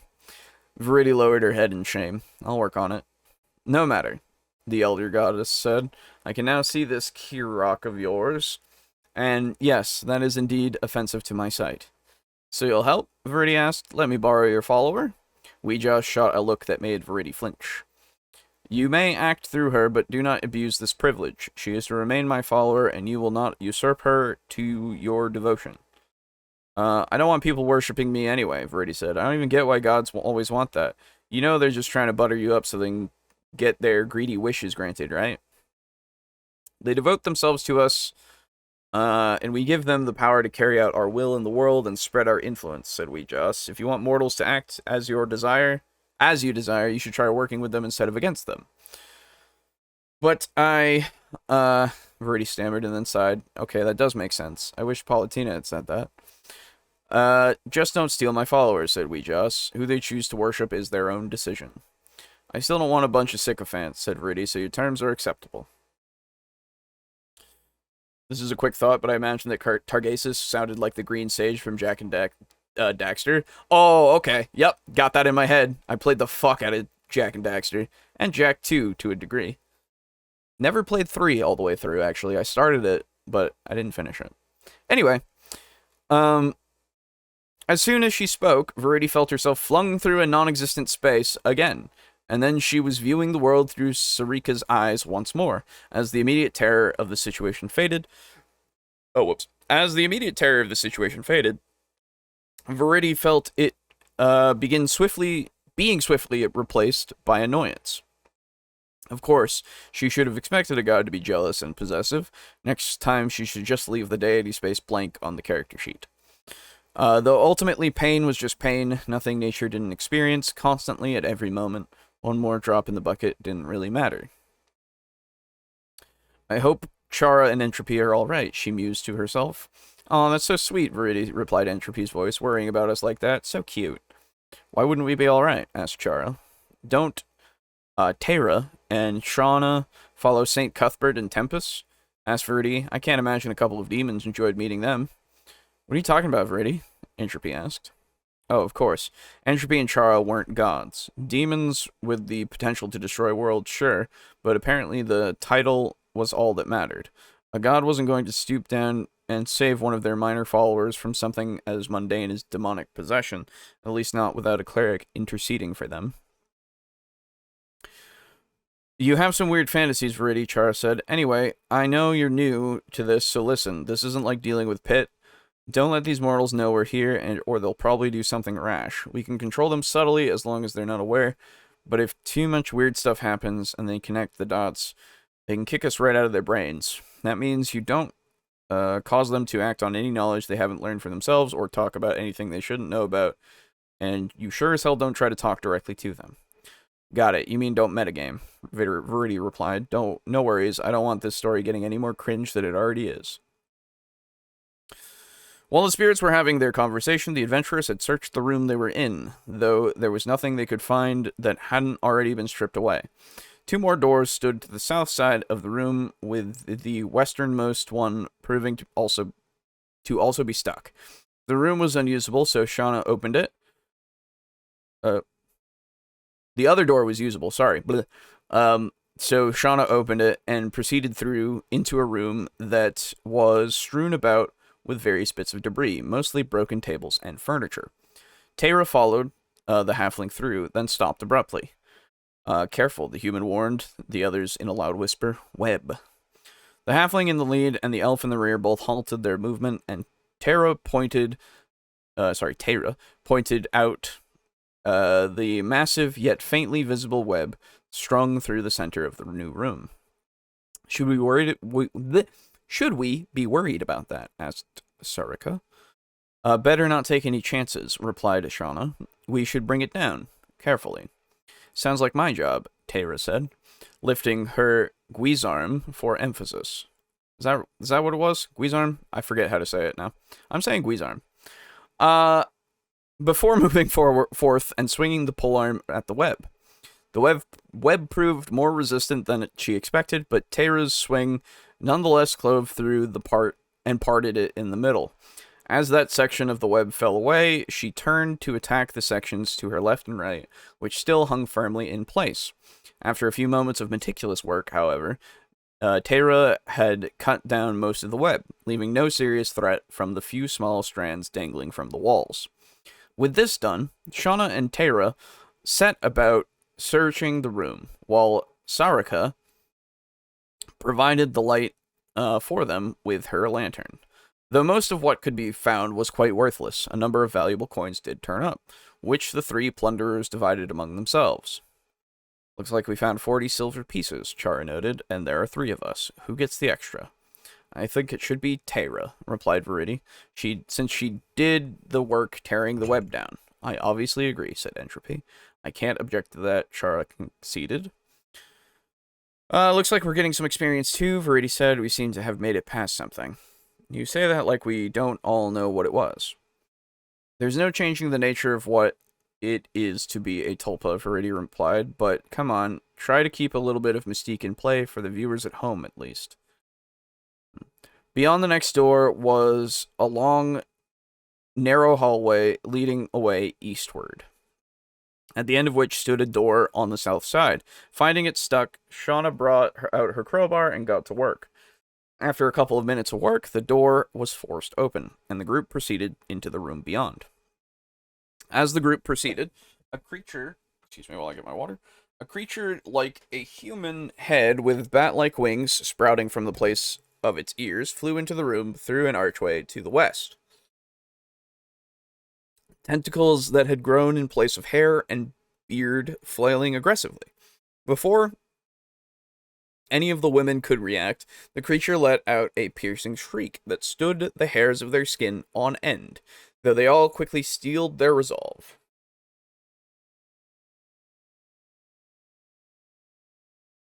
Excuse me. Okay. Shauna was the first to move in response, drawing the Morning Star from her belt as she stepped forth to engage. Tara moved next, positioning herself for a clear strike with her polearm and watching for the opportunity. The halfling's Morning Star connected with a solid blow, but the human's swing went off the mark. Sarika's move came next, as the sorceress held her hand out and sent forth a crackling bolt of magical energy that arced past Shauna and slammed into the monster, knocking it to the ground.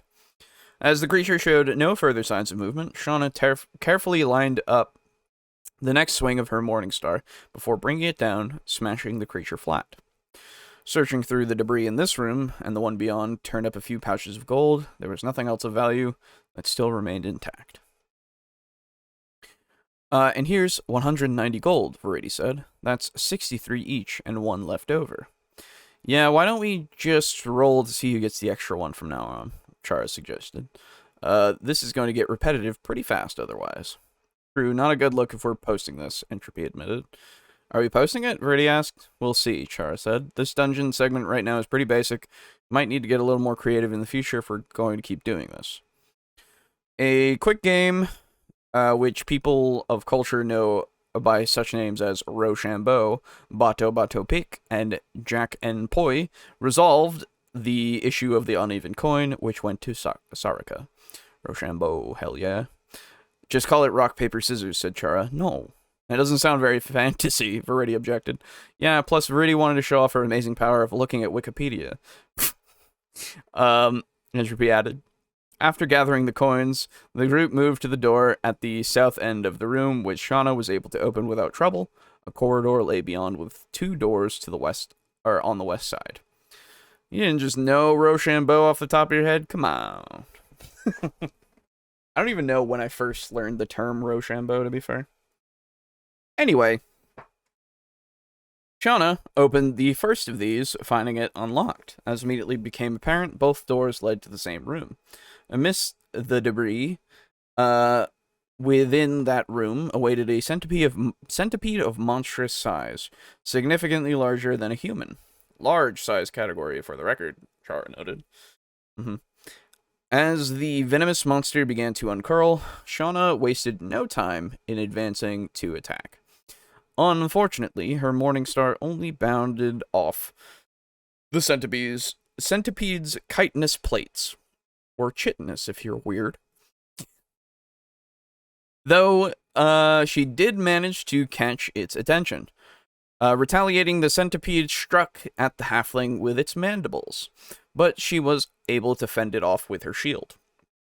Behind Shauna, Tara advanced into range and struck with her guisarme, but her attack also failed to penetrate the monster's natural armor. Sarika took a shot with her short bow from the rear, and the arrow found its way into a gap between the centipede's plates, though it only embedded to the tip.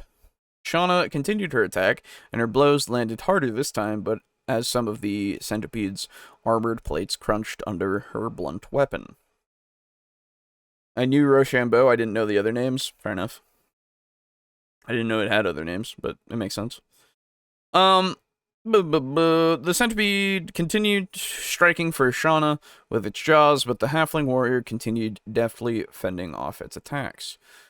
Tara lashed her guisarme against the monster, this time finding an opportune moment as the creature reared up to strike at Shauna, allowing the polearm's blade to rake through the creature's soft underbelly. With a pained screech, the creature shrank back, body quavering, though it continued brandishing its jaws menacingly. Deciding not to waste another arrow, Sarika lifted a piece of rubble from the floor and tossed it at the monster, though her aim was too imprecise this time to produce any effect. Shauna pressed her attack once again and bravely struck a blow directly between the creature's antenna. This proved too much for the creature, which shuddered away and fell motionless. Tara moved in for the final blow, this time lining up her guisarme before thrusting it through the centipede's already destroyed faceplate, sending a final convulsion down the creature's long body before it never moved again. I don't know if the algorithm will take too kindly to that level of description, Verdi said. Only one way to find out, Entropy replied. Maybe, Verdi said. If we decide to post these, we're definitely not using a random dungeon again. I just hope our meta-commentary is making this palatable. It's just a warm-up, Entropy reminded. Hey, let's not start talking like this, like we're almost finished, Chara interjected. We might get people's hopes up. We've still got a ways to go here. Searching the room, turned up a few more coin pouches for the party to divide up. 130 gold, so 43 each, Verdi calculated. And I think we should just give the spare to Shauna, since she hasn't gotten one yet. Fine by me, Entropy said. Thank you, said Chara. Not that I'm complaining, but it's strange that all we've found so far is coins, Shauna commented. Indeed, I have noticed, said Sarika. In fact, I'm having trouble making sense of this entire place. It just seems like a random assortment of rooms with no rhyme or reason so far. No apparent purpose to any of them. Very peculiar. Verdi? Chara said, sounding a bit nervous.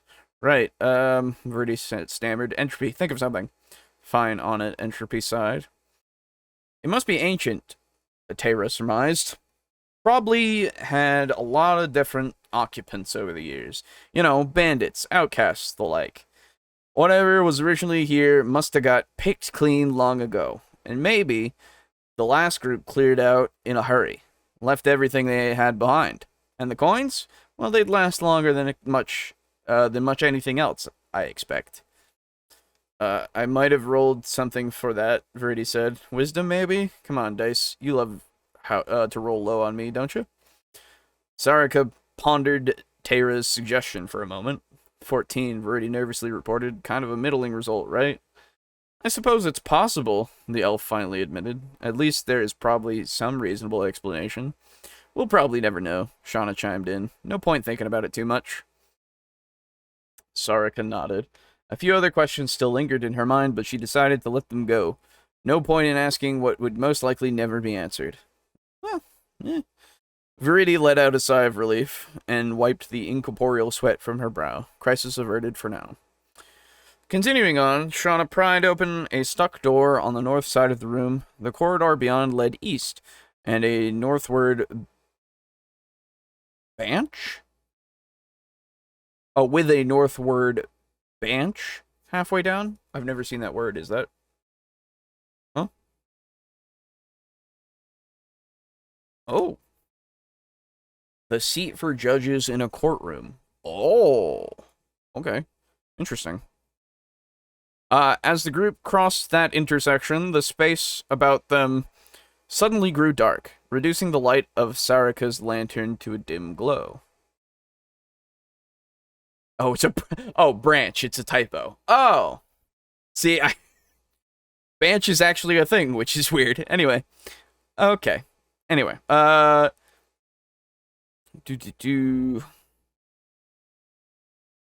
Shauna shouted on instinct, and the three began to scramble back in the direction they had come from. As Shauna herself began to move, something struck her hard across the back of the head from above, and a mass of tentacles began to wrap around her neck. The halfling kept running as she fought back against whatever was attacking her. By the time she had pulled it off and thrown it to the ground, she was out of the area of darkness. As she drew her weapon, she observed a creature that looked somewhat like an octopus, with a fleshy webbing between its tentacles. The halfling swung her morning star down at the creature immediately, but it recovered and moved out of the way. Turning back, Tara swung her polearm in a low horizontal arc, hoping to knock the umbrella-like creature off its balance. The hook of the guisarme caught a tentacle, but the creature resisted with too much strength for Tara to pull it down. Luckily, she was able to pull the weapon back out of its grasp. Deciding not to leave any more to chance, Sarika stretched her open hand forth, and another bolt of magic shot towards the monster, striking and bursting against the creature's body, leaving a mangled area on its flesh. Being at this point trapped between Shauna and Tara, the creature lashed out again at the former, but the halfling was able to fend off its attack. Was able to fend its attack off entirely this time, and attempted to regain the... Why can't I read? Oh my god, I'm sorry. And attempted to regain the momentum and retaliate. Unfortunately, the creature's lashing tentacles gave her no opening to strike an effective blow. In concentrating on Shauna, though, the monster had left itself open to Tara, and a well-aimed thrust of the human's polearm allowed the guisarme blade to slice deep into flesh. This quickly took the fight out of the monster, which offered no more resistance as Shauna pressed her attack and battered it with her Morningstar until it stopped moving completely. "How's everyone holding up?" Tara asked as Shauna tucked her bloodied Morningstar back into its holster. "That thing got a good licking on me," Shauna reported, "but I could go another round." "I'm down to my last spell," Sarika said, "and we're already wealthier by far than we were when we entered. Perhaps we should show discretion now before we expend all our resources." Seeing that the deciding vote was hers to make, Tara thought this over. "I don't like the look of that anyway," she said, gesturing to the area of unnatural darkness that still lingered in the hallway ahead of them. "Let's take the money and run." With that decision, the group turned and looped back the way they had come. With no resistance in their way, they were back at the entrance in a matter of minutes. But as they crossed the threshold and returned to the outside world, the sight that awaited them filled them with dread. Where are we?" Tara asked. And there you go. See, they even went, yeah, let's get the fuck out of here. There you go. Good usage of getting the fuck out. Relevant, in fact. Glad that I was able to read this for this one. Thank you for the comments. Okay.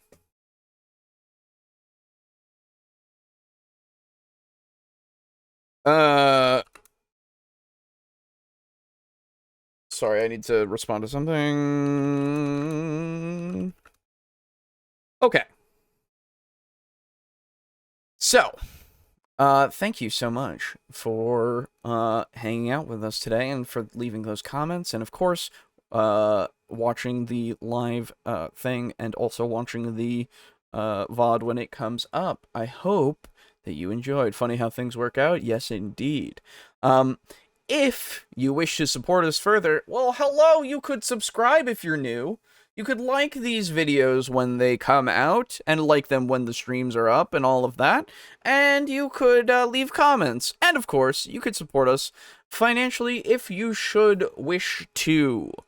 If you do, of course, you can go over and join the Table Flippers over on Patreon, as well as going over to Ko-fi and joining on there. Both have the same exact tiers, the same exact benefits.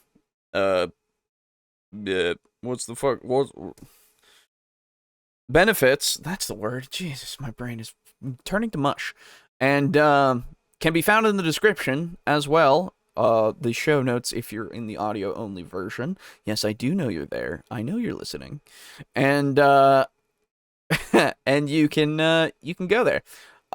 Thank you to our current flippers, that being Draco Kraken, Rick aka Unit Rico, and Steely in tier 4. Appreciate you a bunch. Thank you so much. Crimson Rose at tier 2. Thank you very much.